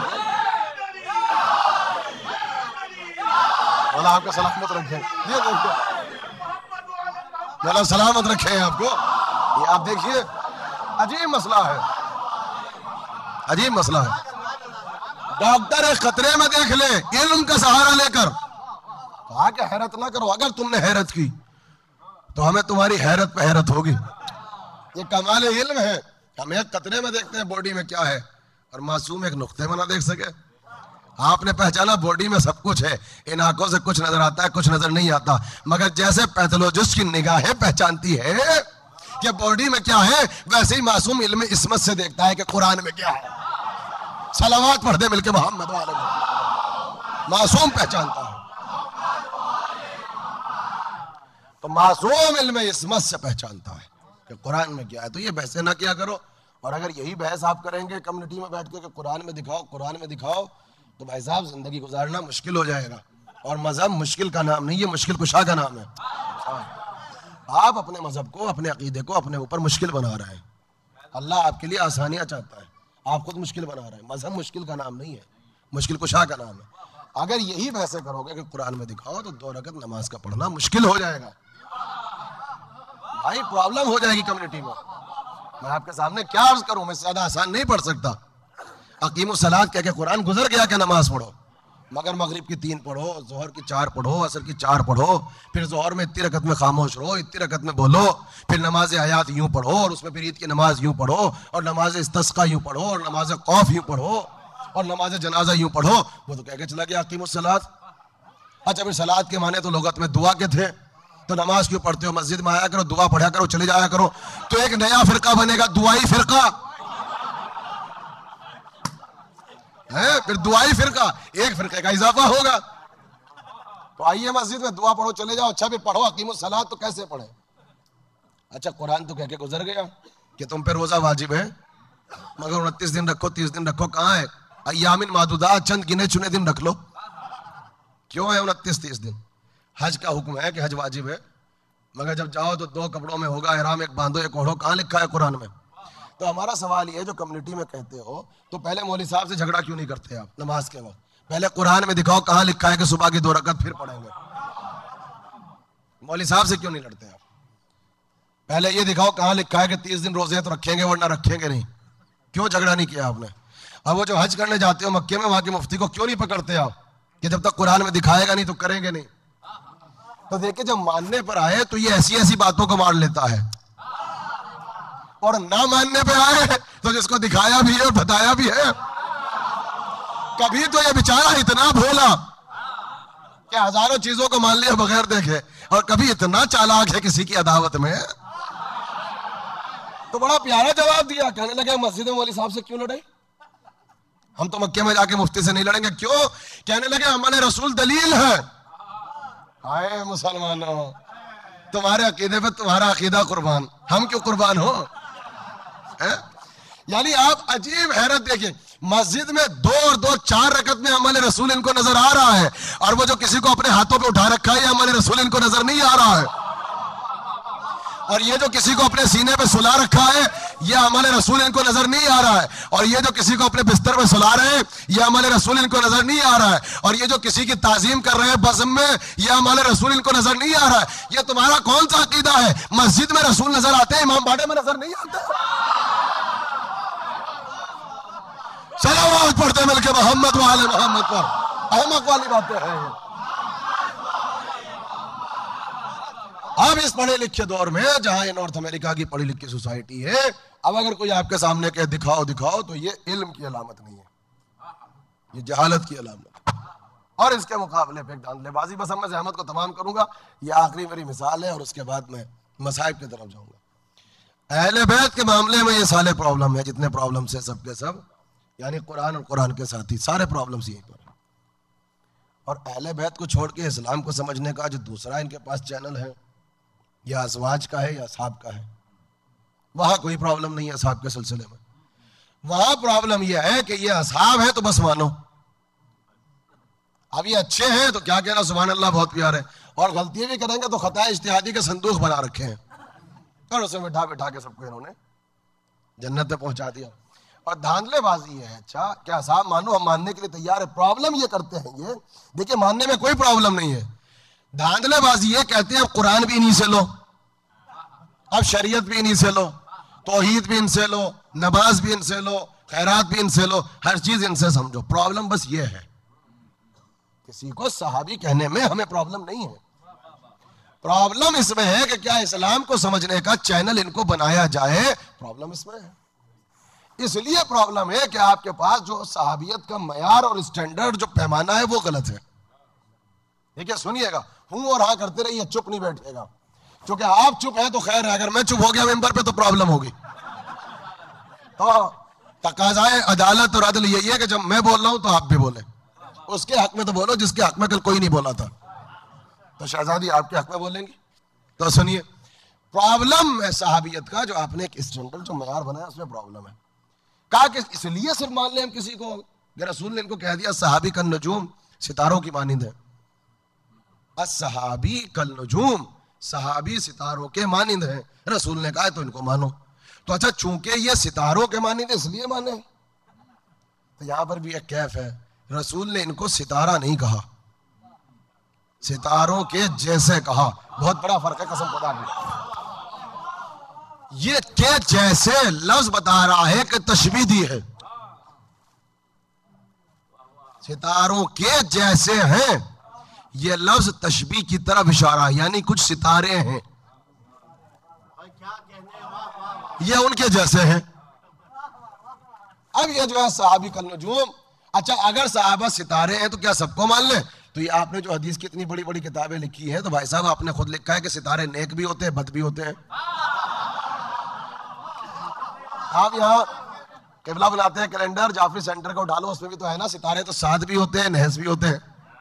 शादी करते हो ना, सितारों की तो चाल है, तो जब सितारों की मानिंद है तो सितारे तो नेक भी है, सितारे तो बद भी है, तो अब बताओ क्या सबको मानोगे?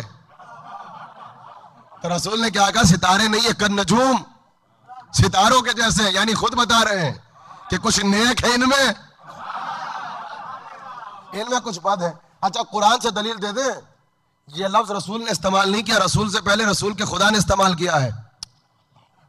सुनिए, और फिर आप कहिएगा कि सितारे हैं तो मानेंगे। यूसुफ कह रहे हैं अपने बाबा याकूब से, इससे बेहतरीन तरीके, ए बाबा रात मैंने ख्वाब में सितारों को देखा, जो मुझे सितारे जो सजदा कर रहे हैं। तो याकूब ने क्या कहा, इससे मुराद तुम्हारे भाई हैं। अल्लाह ने कुरान में बरादरान यूसुफ को सितारा कहा है, अल्लाह ने कुरान में बरादरान यूसुफ को सितारा कहा है। इन्होंने यूसुफ के मुंह पे तमाचे मारे तब भी सितारे, इन्होंने अंधेरे कुएं में यूसुफ को धकेला तब भी सितारे, इन्होंने यूसुफ का खून आलूद करता बाप को दिया तब भी सितारे, याकूब के गिरिए का सबब बने तब भी सितारे, याकूब की नाबीनाई का सबब बने तब भी सितारे, यूसुफ के बाजारे मिस्र में बिकवाने का सबब बने तब भी सितारे, जिंदान में भिजवाने का सबब बने तब भी सितारे। अब अगर कोई अहमक हमारे सामने आए और आगे कहे कि बरादरान यूसुफ की ताजीम करो, क्योंकि अल्लाह ने इनको सितारा कहा है,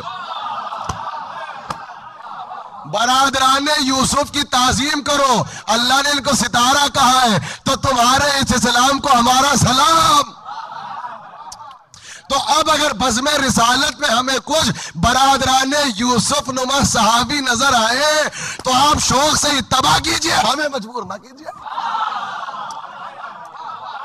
ये प्रॉब्लम, ये मयार हमारे पास है कि अगर बज़्म रिसालत में हमें बरादरान यूसुफ जैसे सितारे नजर आएंगे तो हम इत्तबा नहीं कर लेंगे, हम इत्तबा कुरान के साथियों की करेंगे। और आपने जो मयार दिया है सहाबियों का, नौजवान मेरे सामने बैठे हैं आलम इस्लाम को दुनिया के सामने जाके अब सहाबियत की इस डिफिनेशन को बयान नहीं करना चाहिए, वरना इस्लाम खतरे में होगा। आप मस्जिद तक तो सही है जो साहबियत की तारीफ है, मस्जिद के बाहर जाके कभी नहीं बताइएगा कि हमारे यहाँ पर रहबरी और साहबियत का कॉन्सेप्ट यह है। क्या लिखा है आपने कि जिसने रसूलुल्लाह की ज़ियारत कर ली वो सहाबी, जिसने मुसाफा कर लिया वो सहाबी, जिसने 2 रकात नमाज पीछे पढ़ ली वो सहाबी। तो भाई इनको सहाबियत का ग्रीन कार्ड दो, हमें कोई प्रॉब्लम नहीं है, लेकिन इनसे हम कुरान और इस्लाम को समझें या ना समझें ये बात तो ज़ेर बहस हो सकती है। इल्म का सहारा लेकर तासुब की ऐनक उतार दें, आप अदावत की ऐनक उतार दें। इनको सहाबियत मानिए आप चूंकि रसूलुल्लाह को देखा है, लेकिन इनसे हम इस्लाम और कुरान को ले या ना ले ये बात तो काबिल डिस्कस है। चूंकि कहा कि जिसने एक मरतबा रसूल को देखा वो सहाबी, अच्छा सहाबी मान लिया तो आप कहते हैं कि मरजा इसी को मानो, इस्लाम इसी से लो, कुरान इसी से लो, जन्नत इसी से लो। ये प्रॉब्लम हो जाती है। कल की मजलिस में परसों यहाँ पर ये ऐलान हुआ, देखिए ये बात समझाने के लिए फिर मिसाल मेरे पास है। ऐलान ये हुआ कि मौलाना 10:30 पे बैठेंगे और 11:30 पे उतरेंगे। तो कुछ लोग थे, उन्होंने कहा उसका भी रास्ता निकाल लिया उन्होंने कहा अच्छा टाइमिंग की पाबंदी होगी सख्ती से, तो ठीक है मौलाना बैठेंगे 10:30 उतरेंगे 11:30, हम आएंगे 11:29 59 पे। बिगाड़ो क्या बिगाड़ना है, कहां तक मैनेजमेंट सख्ती करेगी। मौलाना 11:30 पे उतरेंगे ना 11:30, हम आएंगे मजलिस में 11:29 59 पे। अब मैं पढ़ रहा हूं मजलिस, जैसे ही मेरी मजलिस खत्म होने लगी 1 सेकंड बचा था, दरवाजा खुला, वो साहब दाखिल हुए। वो दाखिल हुए, मैंने मजलिस में कहा इन्ना लिल्लाहि व इन्ना इलैहि राजिऊन, मजलिस खत्म। वो यूं आए थे यूं ही मुड़ गए। ईमान से मुझे बताओ सबसे पहले बाहर कौन निकलेगा? आसान देखो, वो यूं दाखिल हुए और वो मेरा सिकट पूरा हुआ, यूं आए थे यूं मुड़ गए। अच्छा बाहर खड़े थे वॉलंटियर जो तबर्रुक बांट रहे थे। अब जब तबर्रुक मिलेगा तो सबसे पहले किसको मिलेगा? आप याद समझिए, अब जब तबर्रुक मिलेगा तो सबसे पहले किसको मिलेगा? उसको मिलेगा। अब वहां नौजवान वॉलंटियर्स लड़ने लगे, कहते हैं सबसे बाद में, वो तबर्रुक सबसे पहले लेते हो, हम तो नहीं देंगे। आज जब वहां झगड़ा हुआ तो लोग इन्हें मेरे पास लेके आए। मैंने कहा क्या हुआ? कि मौलवी साहब ये कजिया हो गया। तो मैंने वॉलंटियर से हाथ जोड़ के कहा इनको तबर्रुक दो, बल्कि इनको मेरा भी दो, सबको दो, सिंगल, इनको दो डबल। ये आए तो सही, इनको एक नहीं देना, ये जो लेट आने वाले हैं इनको डबल देना। ये आए तो सही, मगर यहां की मैनेजमेंट से मेरी एक दरखास्त है। अब सुनिए अटलांटा वाले सुने, यहां की मैनेजमेंट से मेरी दरखास्त है, इसे मजलिस का तबर्रुक तो देना, लेकिन पार्किंग लॉट में जाके अगर ये मेरी मजलिस पे कमेंट करे तो इसको हाथ ना देना। अगर पार्किंग लॉट में जाके ये मेरी मजलिस पे कमेंट करे तो अब ये हक मैनेजमेंट इसको ना दे। क्यों? कहा जिस जाकिर ने 60 मिनट मजलिस पढ़ी और जिस सुनने वाले ने 1 मिनट मजलिस को सुना, उसे क्या पता मेरा मौजू क्या था, मेरा सब्जेक्ट क्या था, मेरा तरीका क्या था, मेरे एग्जाम्पल्स क्या थे, मेरा सलीका क्या था। उसे कमेंट्स करने दोगे तो कम्युनिटी में झगड़ा होगा, कम्युनिटी में फसाद होगा। भाई यही हमारा अकीदा है, जिसने रसूल अल्लाह को देखा उसे सहाबियत का हिस्सा दो, मगर जिस रसूल ने 23 बरस कम्युनिटी को पढ़ाया हो और जिस सहाबी ने एक लेक्चर को अटेंड किया हो, उससे इस्लाम न पूछना, कुरान न पूछना, वरना इस्लाम में फिरके बनेंगे।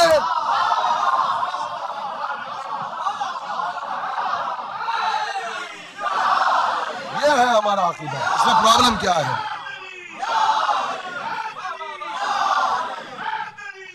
प्रॉब्लम क्या है? अल्लाह आपको सलामत रखे। इसमें प्रॉब्लम क्या है? मौला सलामत रखे आपको, मौला आपको सलामत रखे।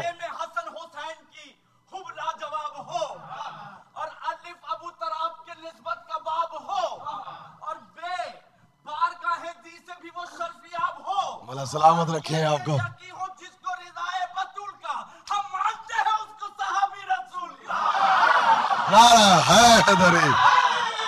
मौला सलामत रखे, मौला आबाद रखे, मौला कोई मुश्किल ना दे। बताइए इसमें प्रॉब्लम क्या है? जिस रसूल ने 23 इयर्स बैठ के कम्युनिटी को पढ़ाया हो और वहां पर एक सहाबी आए, वो भी बद्दू, और वो आके रसूलुल्लाह के एक लेक्चर को अटेंड कर ले तो भाई साहब उसको सहाबियत का हिस्सा दो। मगर उस बेचारे को क्या पता कि नबूवत क्या है, इस्मत क्या है, नूरानियत क्या है, एजाज क्या है, तहारत क्या है। अब समझ में आया कि आलम इस्लाम की समझ में इस्मत और नूरानियत क्यों नहीं आती, क्योंकि रसूल और खुदा को समझने का चैनल तुम्हारे दरमियान असहाब अहले बैत नहीं। यह है प्रॉब्लम। इसकी वजह से आज दुनिया की समझ में इस्मत नहीं आती है, नबूवत नहीं आती है, रिसालत नहीं आती, क्योंकि चैनल तुमने असहाब को बना दिया। और अगर असहाब, तो हमारे यहां पर भी असहाब चैनल है, लेकिन ईमान से बताओ कि अली के सहाबी रसूल होने में आपको कोई शक है क्या? क्या प्रॉब्लम है?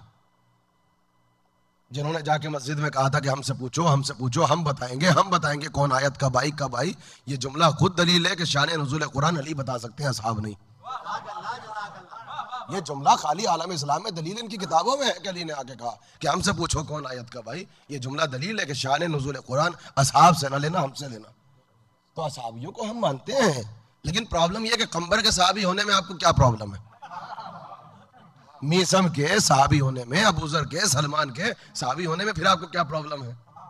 तो ये जो आपने मयार बनाया है कि 23 इयर्स का जो आपने सदर इस्लाम का, सदर इस्लाम इसी को कहते हैं जिन्होंने रसूलुल्लाह को देख लिया। ये जो पैमाना आपके यहाँ पर है ये गलत है। और हमारे पास देखिए तासुब नहीं है, हम हैं इल्म दोस्त। हम आपको बता दें, इसलिए कि हम उसको मानते हैं जिसने ये कहा था कि ये ना देखो कौन कह रहा है, ये देखो क्या कह रहा है। हमारी कम्युनिटी है, हम इल्म दोस्त है। यही तो वजह है कि हमें जहां इल्म मिलता है हम लेते हैं। क्यों? इसलिए कि जनाब अमीर ने कहा था कि जो हिकमत है ये इनके बाप की मीरास नहीं, तुम्हारे बाप की मीरास है, इसको हासिल करो। इल्म हमारी गुमशुदा मीरास है, गुमशुदा मीरास है ये इल्म हमारी, जहां मिले ले लो। लेकिन हमारे यहाँ पे मयार है, क्यों ना हो, क्या धांधलेबाजी है। हम तो हर एक के पीछे नमाज नहीं पढ़ते, 2 रकत के पेश इमाम के लिए आपके पास एक मयार है और आप इसमें झगड़ा भी नहीं करते। आप कहते हैं उसके पीछे नमाज पढ़ेंगे जो साहिब इल्म हो, जो साहिब तकवा हो, जिसके पास अदालत हो, जो गुनाह कबीरा और सगीरा का इर्तिकाब ना करता हो। तो मस्जिद में आपके पास मयार है, अल्लाह अकबर। और हमारी कम्युनिटी तो वो है कि मौलवी साहब को तो छोड़ दो, हमारे यहाँ पे तो अल्लाह का भी भाई एक मयार है। हम तो हर एक को अल्लाह नहीं मानते। वो जो अर्श चारों पे बैठा है वो तुम्हारा खुदा होगा, हमारा नहीं। तो जिस कौम में अल्लाह का एक मयार हो, तो क्या वहां पे सहाबियत का अगर मयार है तो कोई प्रॉब्लम है? हमारी खता क्या है? हम इल्म दोस्त हैं भाई, क्यों लड़ते हैं आप? जिस कम्युनिटी में अल्लाह का एक मयार हो, जिसके पीछे हम नमाज पढ़ते हैं, जब उसका एक मयार हो, तो हम जिससे इस्लाम लेंगे, जिससे कुरान लेंगे, उसका मयार ना हो, तो ये अदालत का तकाजा तो नहीं है, तो जहल का तकाजा है फिर। तो बस मेरे अजीजों, मैंने बयान को समेट दिया। यह है कुरान और कुरान के साथी कि कुरान समझ में नहीं आएगा, वाहिद वसीला अहले बैत है। और वसीला है तो देखिए, मैं मसाइब की तरफ जा रहा हूं, लेकिन ये जुमला आप सुन लीजिए और उसके बाद महफूज कीजिएगा। अब चूंकि ये जो शबें आ रही हैं, अभी तक मैं जनाब सकीना को पढ़ रहा था, लेकिन इमाम ज़ैनुल आबिदीन से मखसूस है ये शबे, ये पूरा अशरा। तो ज़रा सा आप अज़ादारी के मुताल्लिक एक जुमला तबर्रुकन सुन लें, वक्त मेरा तमाम हो चुका है। और वो जुमला यह है कि आज हमारे यहाँ बाज़ अफराद आने के बाद जो सवाल करते हैं, वो सवाल ये है कि साहब हज वाजिब है, और इसकी दलील हमारे सामने लाते हैं कि कुरान में वाजिब का इन्विटेशन मौजूद है वाजिब, कुरान में साफ आयत है। कहा अगर फर्श अज़ा पे आना, अगर मजलिस में आना ये वाजिब होता तो कुरान में आयत होती। चले, मैं आपकी मोहब्बतों का मशहूर और ममनून हो कि इतनी बड़ी तादाद में आप सब यहाँ बैठे हैं, लेकिन फिर भी ये कहते हैं कि साहब अगर ये इतना ही अहम है, ये इतना ही वाजिब है, तो कुरान में वाजिब का इन्विटेशन क्यों नहीं है? तो पहली बात तो मैं 1 घंटे आपके सामने पढ़ चुका कि क्यों नहीं है और क्या है। लेकिन प्रॉब्लम यह है कि आपने अभी तक यही नहीं पहचाना कि हज किसे कहते हैं और अज़ादारी किसे कहते हैं। अगर आप ये समझ लेते तो प्रॉब्लम ना होती। देखिए, इल्मी दलील सुनिएगा। हज की नौयत और है, अज़ादारी की नौयत और है। हज की नौयत क्या है? हज है खुशी का मौका, और वो खुशी क्या आलम इस्लाम में कि नबी का बेटा बचा। आप कभी एनालिसिस तो करें, रसूल अल्लाह को नबी तो मानते हो ना, उन पे तो ईमान है। देखिए, खामोश ना बैठिए। हज की नौयत भाई हमारे यहाँ और है, वो खुशी का मौका है कि नबी का बेटा बचा, तो मुबारकबाद दो, आओ। तो वहां पर इनविटेशन जाता है। करबला खुशी का मौका नहीं है, यह है कंडोलेंस, यह है ताजियत। तो जब मौत होती है तो इनविटेशन नहीं जाते। मेरे बुजुर्ग, मेरे बच्चे, नौजवान बैठे हैं, नौइया समझो, हज खुशी का मौका है, करबला गम का मौका है। अब दोनों की मिसालें हमारे और आपके घर में हैं। फिर मिसाल सुनो, दो भाइयों में जायदाद की बुनियाद पर किसी ना किसी बुनियाद पर झगड़ा हो जाता है, अक्सर हो जाता है इख्तलाफ। हुआ ये कि भतीजे की शादी थी, तो जब शादी है तो देखिए पहले जाता है इनविटेशन कि भाई आ जाओ। भतीजे की जिद है कि वो सर पे सहरा नहीं सजाएगा जब तक आप ताया हैं, जब तक आप नहीं आएंगे। अब वो ताया अकड़ के बैठे हैं कि हम नहीं आएंगे, भावज की ये बात बुरी लग गई। ये देखिए हम जिन मुल्कों से आए हैं, हमारे यहाँ पर ये आम बातें हैं, तो आजादारी को समझना हमारे यहाँ बहुत आसान है। अब वो अकड़ के बैठे भावज से कि मैं नहीं आऊंगा, उन्होंने ये कहा था। अब उन्होंने कार्ड वापस कर दिया, तो आपने देखा कि भाई भाई की मोहब्बत में फिर मनाने जाता है, हाथ जोड़ता है, कदमों में सर रखता है कि भाई माफ कर दो, खता हो गई। और वो जो भावज होती है वो भी कहती है कि आप तो मेरे बाप की जगह पर हैं, आप तो बुजुर्ग हैं, मेरे जेठ हैं, माफ कर दो, ये सब होता है। अच्छा वो फिर भी ना माने तो कहा भाई मोहल्ले के बुजुर्गों को, खानदान के बुजुर्गों को ले जाओ, तब भी ना माने, चलो मौलवी साहब को ले जाओ। जब शादी होती है तो ये सिलसिला हमारे घरों में होता है या नहीं होता है? होता है। अच्छा फिर ये भी हुआ कि ले गए जबरदस्ती पकड़ के। फिर ये होता है कि जब वो दाखिल हुए ताया, तो उधर से भतीजी ने पकड़ लिया, उधर से भतीजे ने पकड़ लिया, चचा जब आई गए हो ताया तो गुस्सा छोड़ो, लो शरबत वरबत पी लो, बैठ जाओ। तो ये सिलसिला होता है। लेकिन क्या कभी आपने हमारे कबीलों में, अपने घरों में, मोहल्ले में ये देखा कि खुदा ना खास्ता नसीब दुश्मना किसी भाई का बेटा जाता रहे और वहां जो है वो इनविटेशन जा रहा हो कि भाई आ जाओ, मैयत रखी हुई वरना उठे कैसे, और वो नहीं आए तो भावत जा रही है मनाने कि आ जाओ, फिर भतीजे जा रहे हो मनाने, फिर भाई जा रहे हो, फिर भी नहीं आए तो मोहल्ले वाले, फिर मौलवी साहब। कभी ऐसा हुआ? बल्कि हमने इसके अपोजिट में एक चीज देखी कि वो जो कल मौलवी साहब के कहने से शादी में नहीं आ रहे थे, जब उनको पता चला कि भतीजा जाता रहा तो सबसे पहले आए। मेरे पास इससे बेहतरीन दलील नहीं है। वो सबसे पहले रोते हुए आए जो नहीं आ रहे थे, सबसे पहले आए। और जब पहुंचे घर में तो कोई शिकवा नहीं किया, किसी ने कोई शिकायत नहीं किया। इसका मतलब आंसुओं का सबसे बड़ा फायदा ये शिकवे शिकायतों को धो देता है। इसका मतलब आंसुओं का सबसे बड़ा फायदा यह है कि शिकवे शिकायतों को धो देता है। तो ये तो आपने देखा। अब मेरा सवाल यह है कि वहां आया था इनविटेशन कार्ड, मौलवी साहब, चचा, ताया मनाने, लेकिन अक्सर ऐसा होता है कि भाई बड़े अकड़ू होते हैं, फिर भी नहीं जाते। तो अगर न जाए और शादी हो भी जाए तो बाखुदा इम्कान मुलाकात खत्म नहीं होगा, बाकी रहेगा। हो सकता है कभी बर्थडे पार्टी होगी उसमें चले जाए, हो सकता है दूसरी बेटी की शादी होगी उसमें चले जाए, इम्कान मुलाकात रहेगा, रहेगा बावजूद इसके कि इनविटेशन आया और नहीं गए, रहेगा।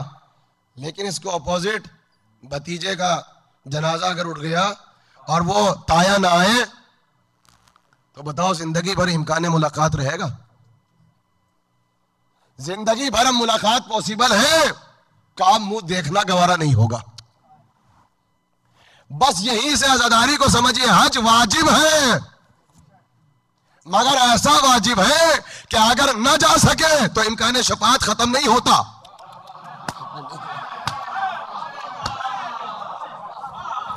हज वाजिब है, कुरान में इनविटेशन है, मगर भाई ऐसा वाजिब कि अगर बीमार हो, कमजोर हो, गरीब हो तो बाद में भी सिलसिला है। यानी ऐसा वाजिब है कि अगर अदा न किया तो इम्कान शफाअत बाकी रहता है। आजादारी ऐसा फरीजा है कि अगर यहां ना आए तो महशर में भी मोहम्मद का मुंह देखना तुमको नसीब ना हो। यह ऐसा फरीजा है, बस यह ऐसा फरीजा है। अगर यहां ना आए, यहां ना आए तो महशर में मोहम्मद का मुंह देखना नसीब ना होगा। पढ़ो कलमा, तुम पढ़ो नमाज। इम्कान शफाअत, इम्कान मुलाकात खत्म है अगर ताजियत देने ना है। अब समझ में आया कि हज की नौयत और है, करबला की नौयत और है। और फिर ताजियत देना, कंडोलेंस देना, ये रस्म मजहब नहीं है, ये तो रस्म इंसानियत है। कसम खुदा की ये रस्म इंसानियत है। आप तो उस जगह से आए हैं कि अगर ये इस मजहब वाला रहता है तो आप इस मजहब के हैं, आप इस मजहब के, आप इस मजहब के। अगर मौत हो जाती है तो नॉन मुस्लिम सबसे पहले ताजियत देने आता है। उनके घर मौत हो जाए तो आप जाते हैं ताजियत देने। देखा या नहीं? तो क्या कभी हिंदुओं ने आपसे ये कहा कि आप हिंदू हो गए? और अगर हिंदू ताजियत देने आपके हमारे घर पे आ जाए तो कभी वहां किसी हिंदू ने प्रीस्ट ने उठने के बाद ये कहा कि अब तुम मुसलमान हो गए? सारे मजहब मुत्तफिक है, ताजियत और कंडोलेंस रस्म मजहब नहीं है, रस्म इंसानियत है। इंसानियत ही का नाम शीयत है, शीयत ही का नाम शराफत है। इंसानियत का मजहब है आपका, तो कंडोलेंस के सिलसिले में, आलम ताबूत ताजिया तबर्रुक, इसके सिलसिले में आप दलील ना पूछना। दलीलें हमारे पास सब है, ये रस्म इंसानियत है। कुछ ना करो, कम से कम फर्श अज़ा पर रसूल को कंडोलेंस देने तो आ जाओ भाई। कुछ ना करो, कुछ ना सुनो। मोहब्बत हुसैन, इमाम हुसैन के मसाइब वाहिद एक ऐसा यूनिटी का जरिया है कि कम से कम शहादत हुसैन में तुम सब जमा हो सकते हो। और मैं आपके सामने क्या पढ़ूं कि आपने देखा होगा ताजियत से मुर्दा जिंदा नहीं होता। मैं यहाँ से मसाइब पढ़ूंगा और क़यामत के मसाइब, इसलिए कि मुझे फिर यतीम बच्ची ही के मसाइब पढ़ने हैं, मुझे फिर जनाब सकीना को पढ़ना है। मगर मैं सिर्फ आपसे इतना पूछूंगा कि ईमान से बताओ कि क्या ताजियत से मुर्दा जिंदा होता है? ना, कंडोलेंस से जिंदा नहीं होता। बल्कि जिसके घर पे मौत होती है, जब आप जाके उसके शाने पे हाथ रख के कहते हो कि हम इस दुख में, दर्द में तुम्हारे बराबर के शरीक हैं, तो उसको तक़वियत मिलती है कि मैं अकेला नहीं हूं। तो ताजियत दुनिया की बहुत बड़ी नेमत है। और कितनी बड़ी नेमत है कसम खुदा की, मीर अनीस से पूछो जाके। मीर अनीस का मरसिया है। और कंडोलेंस किसे कहते हैं ये मैं और आप नहीं बता सकते, ये वही बता सकता है कि जिसकी रूह और नफ्स मीर अनीस की तरह पाको पाकीज़ा हो। अजीब जुमला का कहते हैं ताजियत, देखो कंडोलेंस कितनी बड़ी नेमत। ऐसा लगता है मीर अनीस को वैसे भी अगर आप पढ़ें तो वाहिद एक ऐसी शख्सियत गुजरी है कि आपको एहसास होगा कि जैसे मीर अनीस मख्तल में खड़े थे, इमाम के पाएं थी और खड़े हुए मंजर देख रहे थे। मीर अनीस को अल्लाह ने ये सलाहियत दी है, चूंकि मेरा अकीदा ये है कि ये शायद अर्श से उतरा हुआ कोई सितारा है ज़मीन पर, जिसको अल्लाह ने उतारा था कि जाओ और दुनिया में हुसैन हुसैन कराओ और आज़ादारी और तहजीब को करबला में दाखिल कर दो। तो ऐसा लगता है मीर अनीस को आप पढ़ लें कि जैसे मीर अनीस करबला में है। तो मीर अनीस की ज़बानी सुनो कि ताजियत किसे कहते हैं। कहते हैं कि जैसे इमाम अली मकाम से पूछा कि मौला अली अकबर मारे गए, क्या ये मुश्किल वक्त है? तो आवाज़ ही कि नहीं। कहा कि आपका लाशा पामाल हो गया, ये मुश्किल का वक्त है? का नहीं। कहा अली असगर को पुश्ते क़ैमा पर दफन कर दिया, ये मुश्किल वक्त है? नहीं। कहा मौला फिर मुश्किल घड़ी करबला में कौन सी थी? अजीब जुमला है, सुनिएगा। मीर अनीस जैसा बता सकता है, हम नहीं। क्या मौला करबला में मुश्किल तरीन मुश्किल कौन सी थी? बस एक जुमला कहा बज़बानी इमाम आली मकाम। कहते हैं अब्बास मर गए, अली अकबर जुदा हुआ, हमसे किसी ने ये भी ना पूछा कि क्या हुआ। ये है वक्त मुसीबत, ताज़ियत, कंडोलेंस। अजीजों क्या कहते हैं इमाम कि अब्बास मर गए, अली अकबर जुदा हुआ, हमसे किसी ने यह भी ना पूछा कि क्या हुआ। जिसका जवान बेटा मर जाए, जिसका कड़ियल जवान भाई मर जाए, करबला में उसे कोई ताजियत देने ना आया, हुसैन इसको याद कर रहे हैं। आप समझ में आया कि आप कंडोलेंस देने वर्किंग डेज में यहां पे जमा क्यों हुए? क्योंकि इमाम ने आपसे कुछ नहीं मांगा, ताजियत को मांगा है। अल्लाह अकबर। और ये ताजियत बच्ची ने शिकवा किया है कि बाबा जब मैं कभी आपको याद कर कर होती हूं तो शिमरा मलाउन तमाचे लगाता है। बहुत मजलूमा, बहुत बेकस बच्ची है, नमाजें पढ़ पढ़ के खुदा से सकीना को मांगा था। और इतना मिलता है कि जब आते थे सुबह में इमाम हुसैन अलैहिस्सलाम नमाज के बाद, तो पस पर्दा जनाब सकीना खड़ी होकर बाबा का इंतजार किया करती थी सुबह के वक्त। इमाम हुसैन आते थे नमाज के बाद, जनाब सकीना को अपनी आगोश में लेते थे, अपने सीने पे सुलाते थे और बहुत कुर्बत थी जनाब सकीना से, बहुत चाहते थे। यही तो वजह है कि हर मकाम पे जनाब सकीना ने बस यही कहा है कि शिमर मेरा बाबा मुझे बहुत चाहता था, शिमर बाबा मुझे बहुत चाहते थे, बहुत प्यार करते थे, मुझे सीने पे सुलाया करते थे, दस्तरखान पे साथ बिठाते थे, रात में सीने पे सोती थी, सुबह जब नमाज के बाद आते थे सबसे पहले मैं ज़ियारत करती थी। बहुत प्यार करती है जनाब सकीना।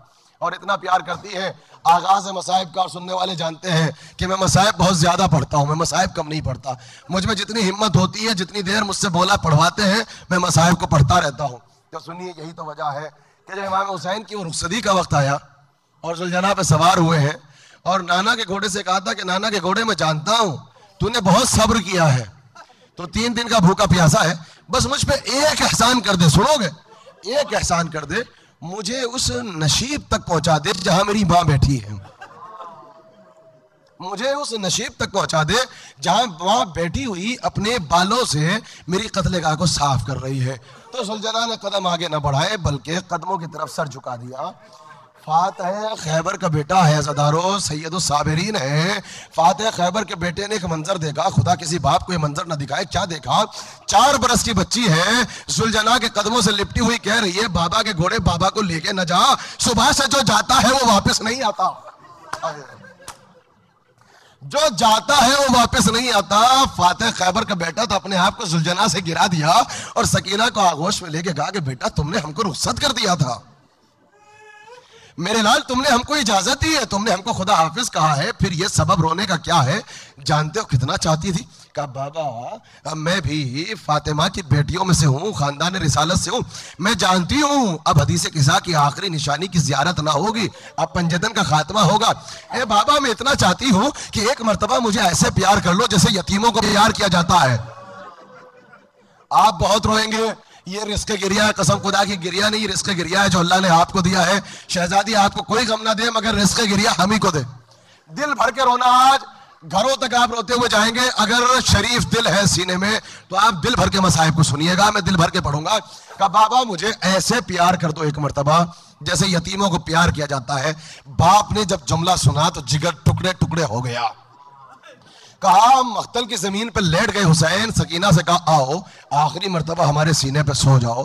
बेटी को सीने पे लिया, ऐसी ठंडक महसूस हुई बाप के सीने पर कि सकीना सो गई। आहिस्ता से इशारा किया ज़ैनब आहिस्ता से आओ, सकीना को उठा लो, मगर ख्याल है कि बच्ची की आंख ना खुल जाए। मुझे नहीं पता कब आंख खुली, हाँ उस वक्त खुली जब आवाज आई अला कुतल हुसैन बकर बला, तो बच्ची के मुंह पे जब तमाचा लगा था शिमर का तो बच्ची उठी और पूछा था फूफी अम्मा अभी तो बाबा यहाँ थे, मेरा बाबा कहाँ चला गया? आपने पहचाना? आपके घरों पे बच्चियां होंगी, बच्चियां घरों की जीनत है, बच्चियां घरों की रौनक है। बच्चियों के लिए तो दुआएं की जाती है अल्लाह से। अगर किसी के घर पे बेटी ना हो तो बहनें तो है ना। सुनो, खुदा आपकी बहनों को सलामत रखे, खुदा हमारे और आपकी बेटियों को बहनों को बेटियों को सलामत रखे। जुमला सुनोगे, यही जनाब सकीना है, जिंदाने शाम की कोठड़ी में है। ज़ैनुल आबिदीन तड़पते रहते थे सकीना को देखकर और बार बार कहते थे, आप अजीब जुमला है का सकीना ऐसे पली जैसे कोई कुरान की आयतों में, कुरान के सूरों में पढ़ता है। जैसे आप जो कुरान को पढ़ते हैं तो इस सूरे से उस सूरे में गए, इस आयत से उस आयत में गए, तो सकीना अपने घर में ऐसे पली जैसे कोई कुरान में पढ़ता है। अभी हुसैन की गोद में थी, उधर से अब्बास आए तो अब्बास ने ले लिया, उधर से अली अकबर आए तो उन्होंने ले लिया, उधर से ज़ैनब आई तो उन्होंने ले लिया। बच्ची जमीन पर कदम न रखती थी, अल्लाह अकबर, जो बच्ची जमीन पर चलने की आदी न थी, कूफे से लेके शाम, करबला से लेकर कूफा। सोचो हुसैन की नाजों से पली हुई बच्ची अब्बास की भतीजी सकीना किस तरीके से पापयादा अरब के रेगिस्तान पे चल रही होगी। जिगर फट जाएगा अगर आपने रिवायत को सुना। तो ज़ैनुल आबिदीन बहुत रोया करते थे, सैयद सज्जाद बहुत रोते थे सकीना का हाल देखने के बाद, और कहते थे चचा मुझे माफ कर दो, आपकी अमानत की हम देखभाल ना कर सके जैसे हक था। हाथ बन गए। यहाँ तक कि एक रात ऐसी आ गई कि बच्ची सो गई और मुझे नहीं पता कि बेबियां सो रही थी या थक के खामोश हो गई थी कि इतने में ये बच्ची ऐसा लगा कि कुछ ख्वाब में देखा, चौंक के उठी और ये कह के रोना शुरू किया, हाय बाबा, हाय बाबा। और एक मर्तबा गिरिए की आवाज से बीबियां उठी तो एक एक बीबी के पास जाके ऐसे देखती थी, कहती थी बीबियो अभी तो बाबा यही थे, बाबा कहाँ गए? फूफी अम्मा आज बाबा कैद में आए थे, आज जिंदाने शाम में बाबा आए थे। फूफी अम्मा मैं रोज बाबा से फरियाद करती हूँ बाबा मेरे काम में आ जाओ, मैं रोज अल्लाह से दुआ करती हूँ कि मुझे मेरे बाबा को ख्वाब में दिखा दे, लेकिन फूफी अम्मा आज बाबा आए थे, मैंने अपनी आंखों से अपने बाबा को देखा, बाबा मेरे करीब थे। और बाबा ने आके हमसे कहा सकीना तुम्हारी मुसीबतों का वक्त खत्म हो गया मेरे लाल, सकीना तुम्हारे इम्तिहानात खत्म हो गए, बस हमारे करीब आ जाओ। और ये कह के बच्ची ने रोना शुरू किया। जब सकीना ने ये बताया कि मैंने बाप को देखा है तो ज़ैनुल आबिदीन ने सर पीटना शुरू कर दिया। कहा बेटा ये बताओ कि बाबा ने क्या कहा। उधर से बहनें करीब आ गई, ये बताओ कि बाबा ने क्या पैगाम दिया। कैद खाना में रात के सन्नाटे में रोने की आवाज बुलंद हो गई। यजीद मलऊन, ये फासिक फाजिर बादशाह महल में बैठा हुआ था कि इसके कानों में रोने की आवाज पहुंची। एक जुमला सुनिएगा, बहुत रोएंगे। इसने कनीज को भेजा, कहा जाके देखो क्या कोई बच्चा प्यास से हलाक हो गया। आजादारों ये जुमला बता रहा है कि मलऊन है मगर इकरार कर रहा है कि कैद में पानी इतना कम जाता है कि इम्कान है कि कोई बच्चा प्यासा मर जाए। बहुत रोएंगे आप। जब कनीज आई आके ज़ैनुल आबिदीन से पूछा तो ज़ैनुल आबिदीन ने एक जुमला कहा कि जाके यजीद से कह दो कि ए जालिम अब तो कम कर, ए जालिम, अब तो ख्याल कर, अब बच्ची को ज्यादा अजियत ना दे, अब बच्ची को परेशान ना किया कर। बच्ची ने ख्वाब में बाप को देखा इसलिए रो रही है। ए अज़ादारों, ये लीजिए कि जालिम ने बच्ची के तस्कीन का वो सामान मुहैया किया कि खुदा किसी के साथ ऐसा सलूक ना कराए। उसी वक्त रात ही में मलाउन ने कहा कि दरबार को आरास्ता करो, दरबार को सजाओ। एक मरतबा इसने ताज को सर पर रखा, तख्त पे आके बैठ गया और इसने कनीज को भेजा कि हम सकीना से मिलना चाहते हैं।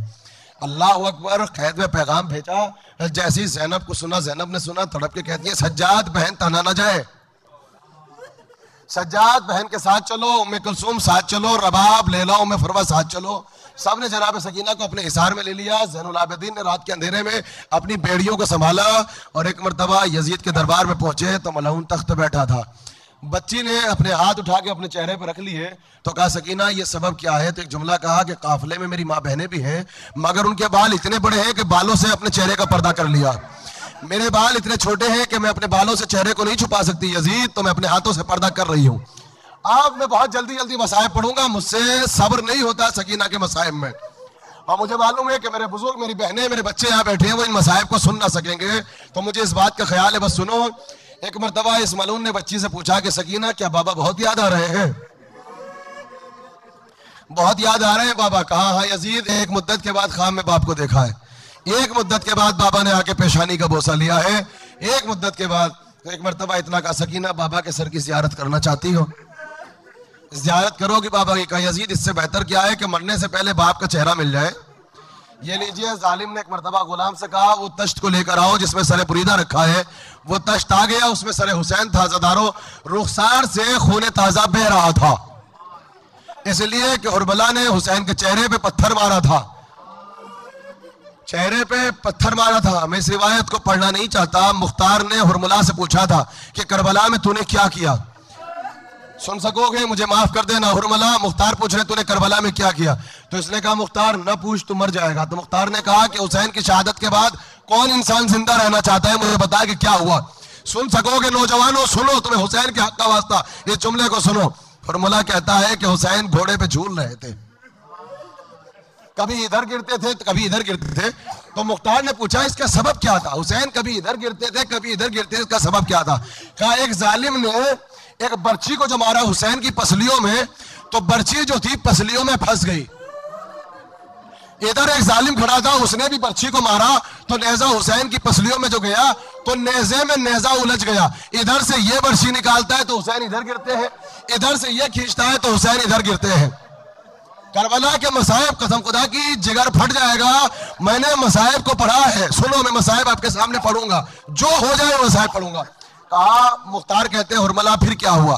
कहा आखिर में हुसैन उस नशेब पे जाके गिर गए, उस नशेब में जाके गिर गए हुसैन, और लाशे पे इतने तीर थे कि तीर इधर उधर हो गए, लाशा तीरों पे मुसल्लत था। तो कहा फिर क्या हुआ? कहा मेरे दिल को तस्कीन ना मिली, मैंने ये चाहा कि और जुल्म ढाऊं हुसैन पर। तो कहा मैंने भाला नहीं मारा, मैंने तीर नहीं मारा, चूंकि जिस्म पे जगह नहीं थी। मैं भाला कहां मारता, तलवार कहां मारता, नेजा कहां मारता, तो जिस्म पे जगह ना थी। सुन सको तो सुनना, मुझे माफ कर देना। मुख्तार ने कहा हुरमला तूने क्या किया?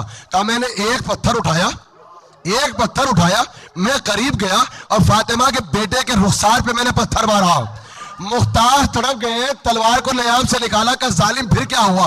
कहा बस इतना हुआ, जब पत्थर लगा तो हुसैन ने किसी को नहीं पुकारा, कसम खुदा की किसी को नहीं पुकारा। एक मर्तबा फरात की तरफ देख के इतना कहा अब्बास अब्बास अब्बास, हुसैन गरीब हो गया। 3 मर्तबा पुकारा अब्बास अब्बास अब्बास, आओ देखो हुसैन गरीब हो गया। जब तक तुम जिंदा थे कोई नजर उठा के हमें देख नहीं सकता था। अब्बास ये देखो हुरमला पत्थर मार रहा है।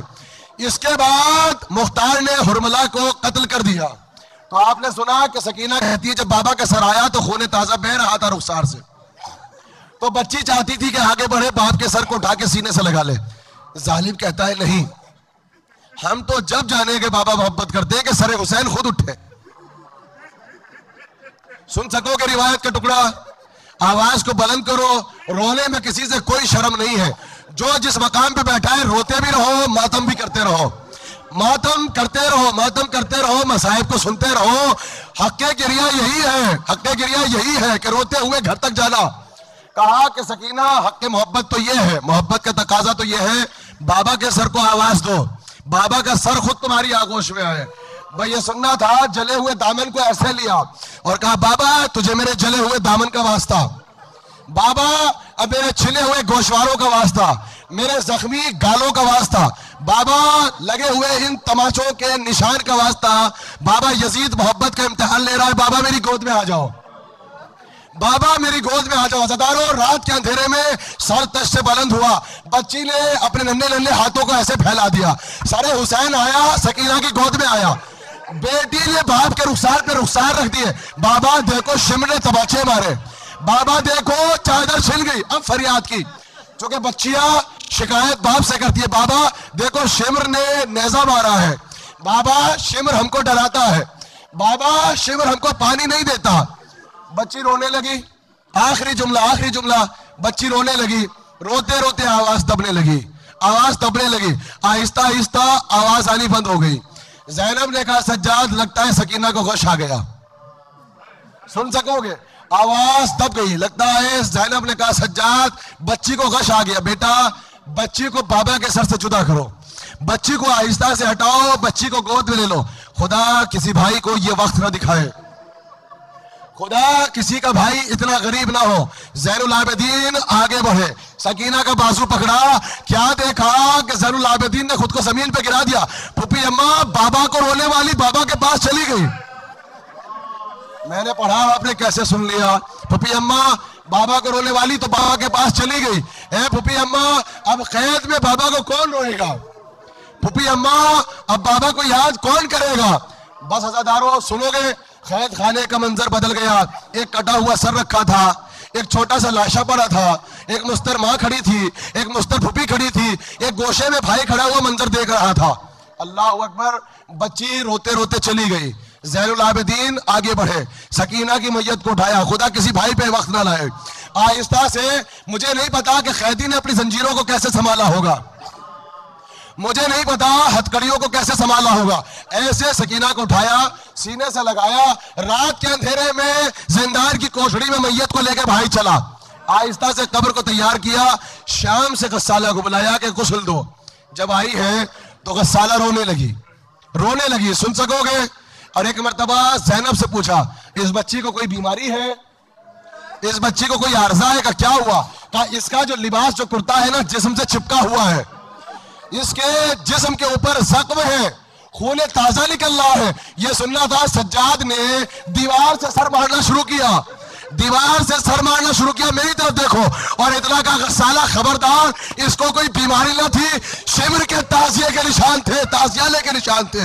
अल्लाह अकबर, अल्लाह अकबर। बच्ची का जिस्म जख्मी हो चुका है, ये शिमर ने कोड़े मारे हैं, ये शिमर ने इसकी पुश्त पे कोड़े मारे हैं, हुरमला ने इस बच्ची के दुर्रे मारे हैं, शिमर ने लोके नेज़े की अनी को चुभाया है इसके जिस्म के ऊपर। कहा ज़ैनब ने, ये शहीदा है, इसका लिबास इसका कफन है, ज़ैनुल आबिदीन गरीब बहन को ऐसे ही दफन कर दो, आखिरी जुमला, रात के अंधेरे में भाई ने बहन की मैयत को उठा लिया। अब जो कब्र के करीब चले तो क्या देखा ज़ादारो? आखिरी जुमला, दो कटे हुए हाथ निकले, ज़ैनुल आबिदीन मेरी अमानत को मुझे दे दो, ज़ैनुल आबिदीन मेरी सकीना को मुझे दे दो। ज़ैनब पहचान गई अब्बास के हाथ हैं, ज़ैनब ने तड़पना शुरू किया, अब्बास अब आए हो भतीजी के पास, भतीजी को लेने के लिए। अब्बास, सकीना के तमाचे लगे, सकीना के दुर्रे लगे, सकीना के कोड़े लगे, ज़ैनुल आबिदीन ने कब्र पे गिरा दिया। ए सकीना, अब हम मदीने वापस कैसे जाएंगे? वाह मुसीबता, वाह सकीना।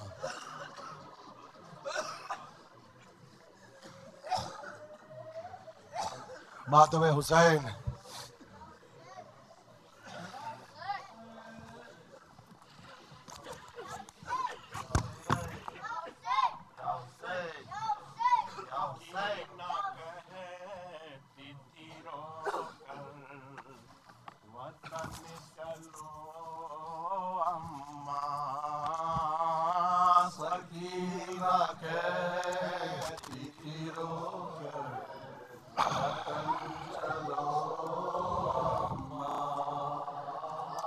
सकीना कहती थी रोकर वतन चलो अम्मा, सकीना कहती थी रोकर वतन चलो अम्मा, नहीं है चैन यहाँ पर वतन चलो अम्मा, सकीना कहती थी रोकर वतन चलो अम्मा, बिला कुसूर भरे घर को कत्ल कर डाला, बिला कुसूर भरे घर को कत्ल कर डाला, ये इंतहा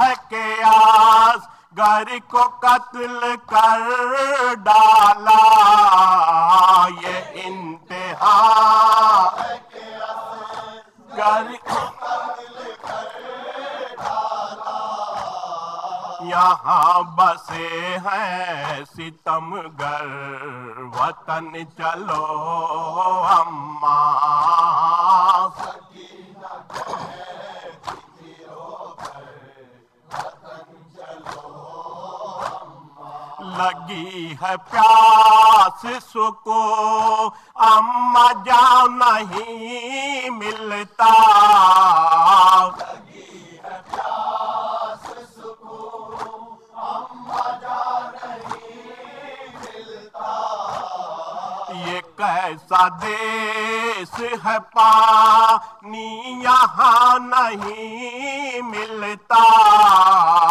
ये कैसा देश है पानी यहाँ नहीं मिलता, यहाँ बसे हैं सितमगर वतन चलो अम्मा, सकीना कहती थी रोकर वतन चलो अम्मा, असीर होगा न हम सा कोई जमाने में, असीर होगा न हम सा कोई जमाने में, गुजर ही जाएगी क्या उम्र कैद खाने में, गुजर ही जाएगी क्या उम्र कैद खाने में, है याद आता मुझे घर वतन चलो अम्मा, सकीना कहती थी रोकर वतन चलो अम्मा, कोई दुड़ाता है सैली कोई लगाता है, कोई दुड़ाता है सैली कोई लगाता है, कोई गले की रसान खींच कर सताता है, कोई गले की रसान खींच कर सताता है, कोई दिखाता है खंजर वतन चलो अम्मा, सकीना कहती थी रोकर वतन चलो अम्मा, कहाँ आओ न मोहम्मद मेरे चचा है कहाँ,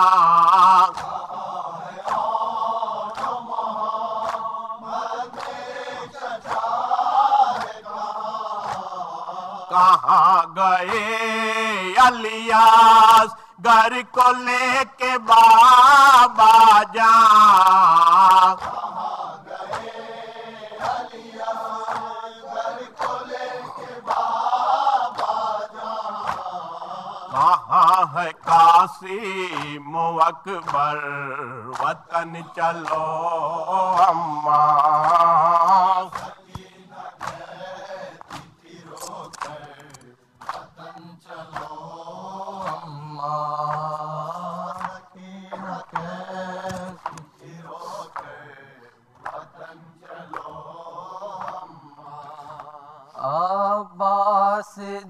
जल्दी आओ, मर जाएगी सकीना।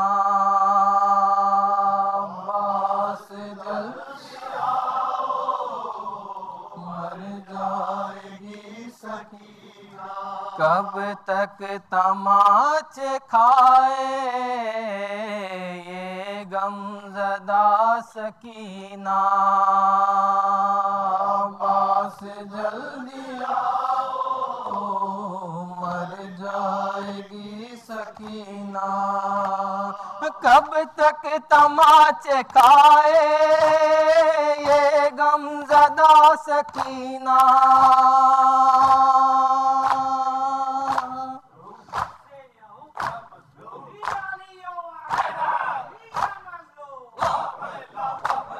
डूबा है मेरे गम में अब कल्ब का सफीना।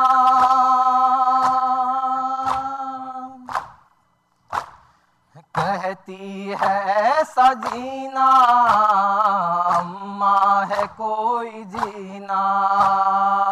अब्बास जल्दी आओ, मर जाएगी सकीना। हाथों में लेके कूंजा खैमे के दर खड़ी है।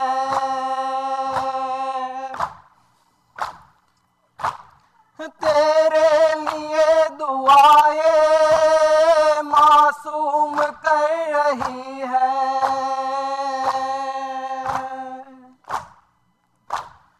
आ जाए ना कयामत ज़ैनब डर रही है।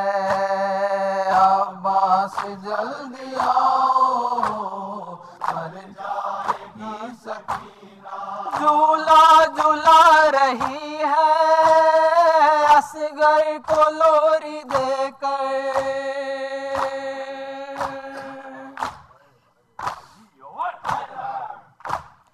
कहती है ये सकीना पानी पिलाऊं क्यों कर। देखा नहीं था ऐसा तेरी बहन ने मंजर। अब्बास जल्दी आओ, मर जाएगी सकीना। एक सम्मा भी नहीं है ज़ैनब जिसे जलाए।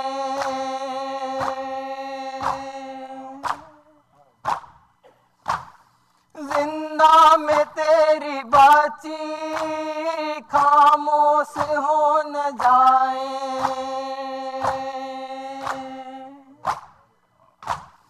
साहिल पे सोने वाले आ जाके चैन आए। अब्बास जल्दी आओ, मर जाएगी सकीना। मासूम का गला भी बांधा गया रसन से।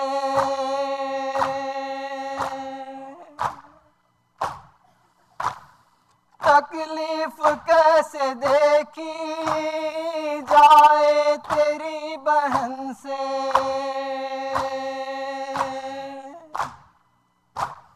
होता है सोरो गिरिया ज़ैनब के इस सुखन से। अब्बास जल्दी आओ, मर जाएगी सकीना। किस तरह मैं बताऊं क्या हाल है हमारा।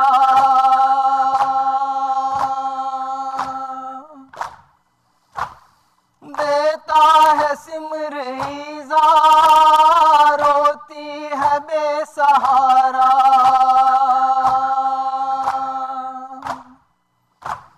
मासूम के लबों पर बस नाम है तुम्हारा। अब्बास जल्दी आओ, मर जाएगी सकीना। साहिल पे कैसे गुजरी अब्बास क्या हुआ है।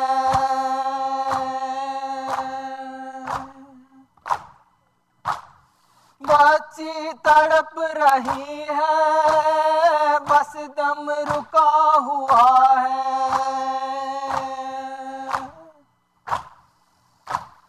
एक मास्क पानी लेकर आने में क्या बना है।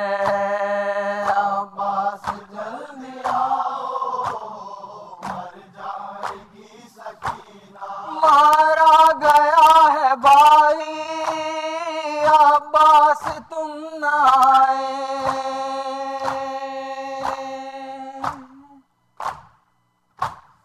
सामे गरीब आई, अब्बास तुम न आए।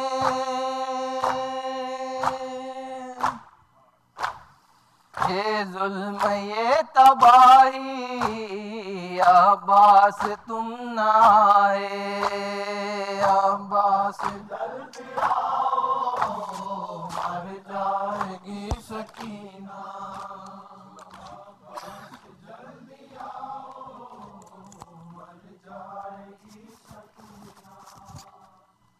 Hussein, Ya Hussein, Ya Hussein, Ya Hussein, Ya Hussein, Ya Hussein, Ya Hussein, Ya Hussein, Ya Hussein, Ya Hussein, Ya Hussein, Ya Hussein, Ya Hussein, Ya Hussein, Ya Hussein, Ya Hussein. Abbas कहाँ हो, अब्बास कहाँ हो, अब्बास कहाँ हो, अब्बास कहाँ हो, आ जाओ जहाँ हो। अब्बास कहाँ हो, अब्बास कहाँ हो। सीने पे सना खा चुके अकबर गए मारे, सीने पे सेना खा चुके अकबर गए मारे। खाली हुआ झूला लिया असगर गए मारे, खाली हुआ झूला लिया असगर गए मारे। तन्हा हुई सैदानियां सरवर गए मारे, हुई सैदानियां सरवर गए मारे। ज़ैनब है परेशान, चले आओ जहाँ हो। अब्बास कहाँ हो, अब्बास कहाँ हो, आ जाओ जहाँ हो।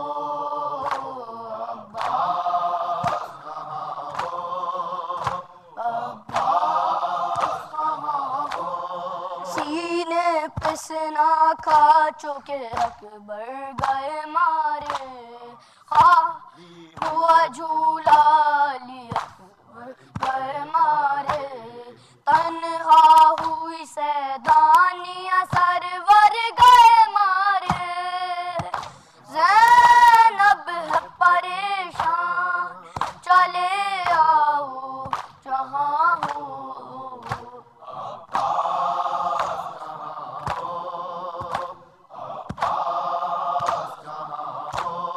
नामूस पैगंबर को बड़ी आस थी तुमसे, क्या ऐसी भला बाई खता हो गई हमसे। फट जाए कलेजा कहीं ज़ैनब का नगम से, क्यों रूठे हो किस वास्ते नजरों से नहा हो। अब्बास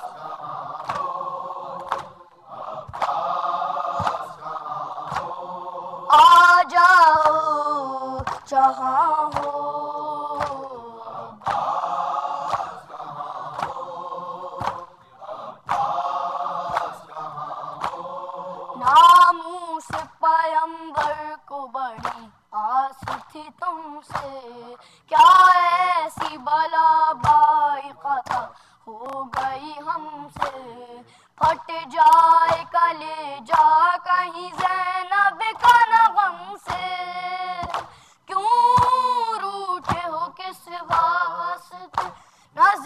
हुसैन हाँ हो।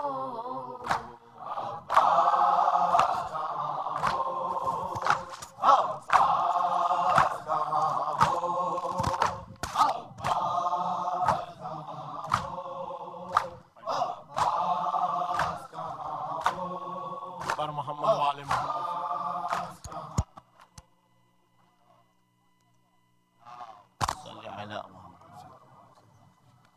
बिस्मिल्लाहिर्रहमानिर्रहीम। अस्सलामु अलैका या रसूलल्लाह, अस्सलामु अलैका या नबी अल्लाह, अस्सलामु अलैका या अमीरुल मोमिनीन, अस्सलामु अलैका या फातिमतुज़ ज़हरा, अस्सलामु अलैका या हसन मुज्तबा, अस्सलामु अलैका या अबा अब्दुल्लाह, अस्सलामु अलैका या इब्न रसूलिल्लाह, अस्सलामु अलैका व अला जद्दिका व अबीका, अस्सलामु अलैका व अला उम्मिका व अखीका, अस्सलामु अलैकुम व रहमतुल्लाहि व बरकातुहू।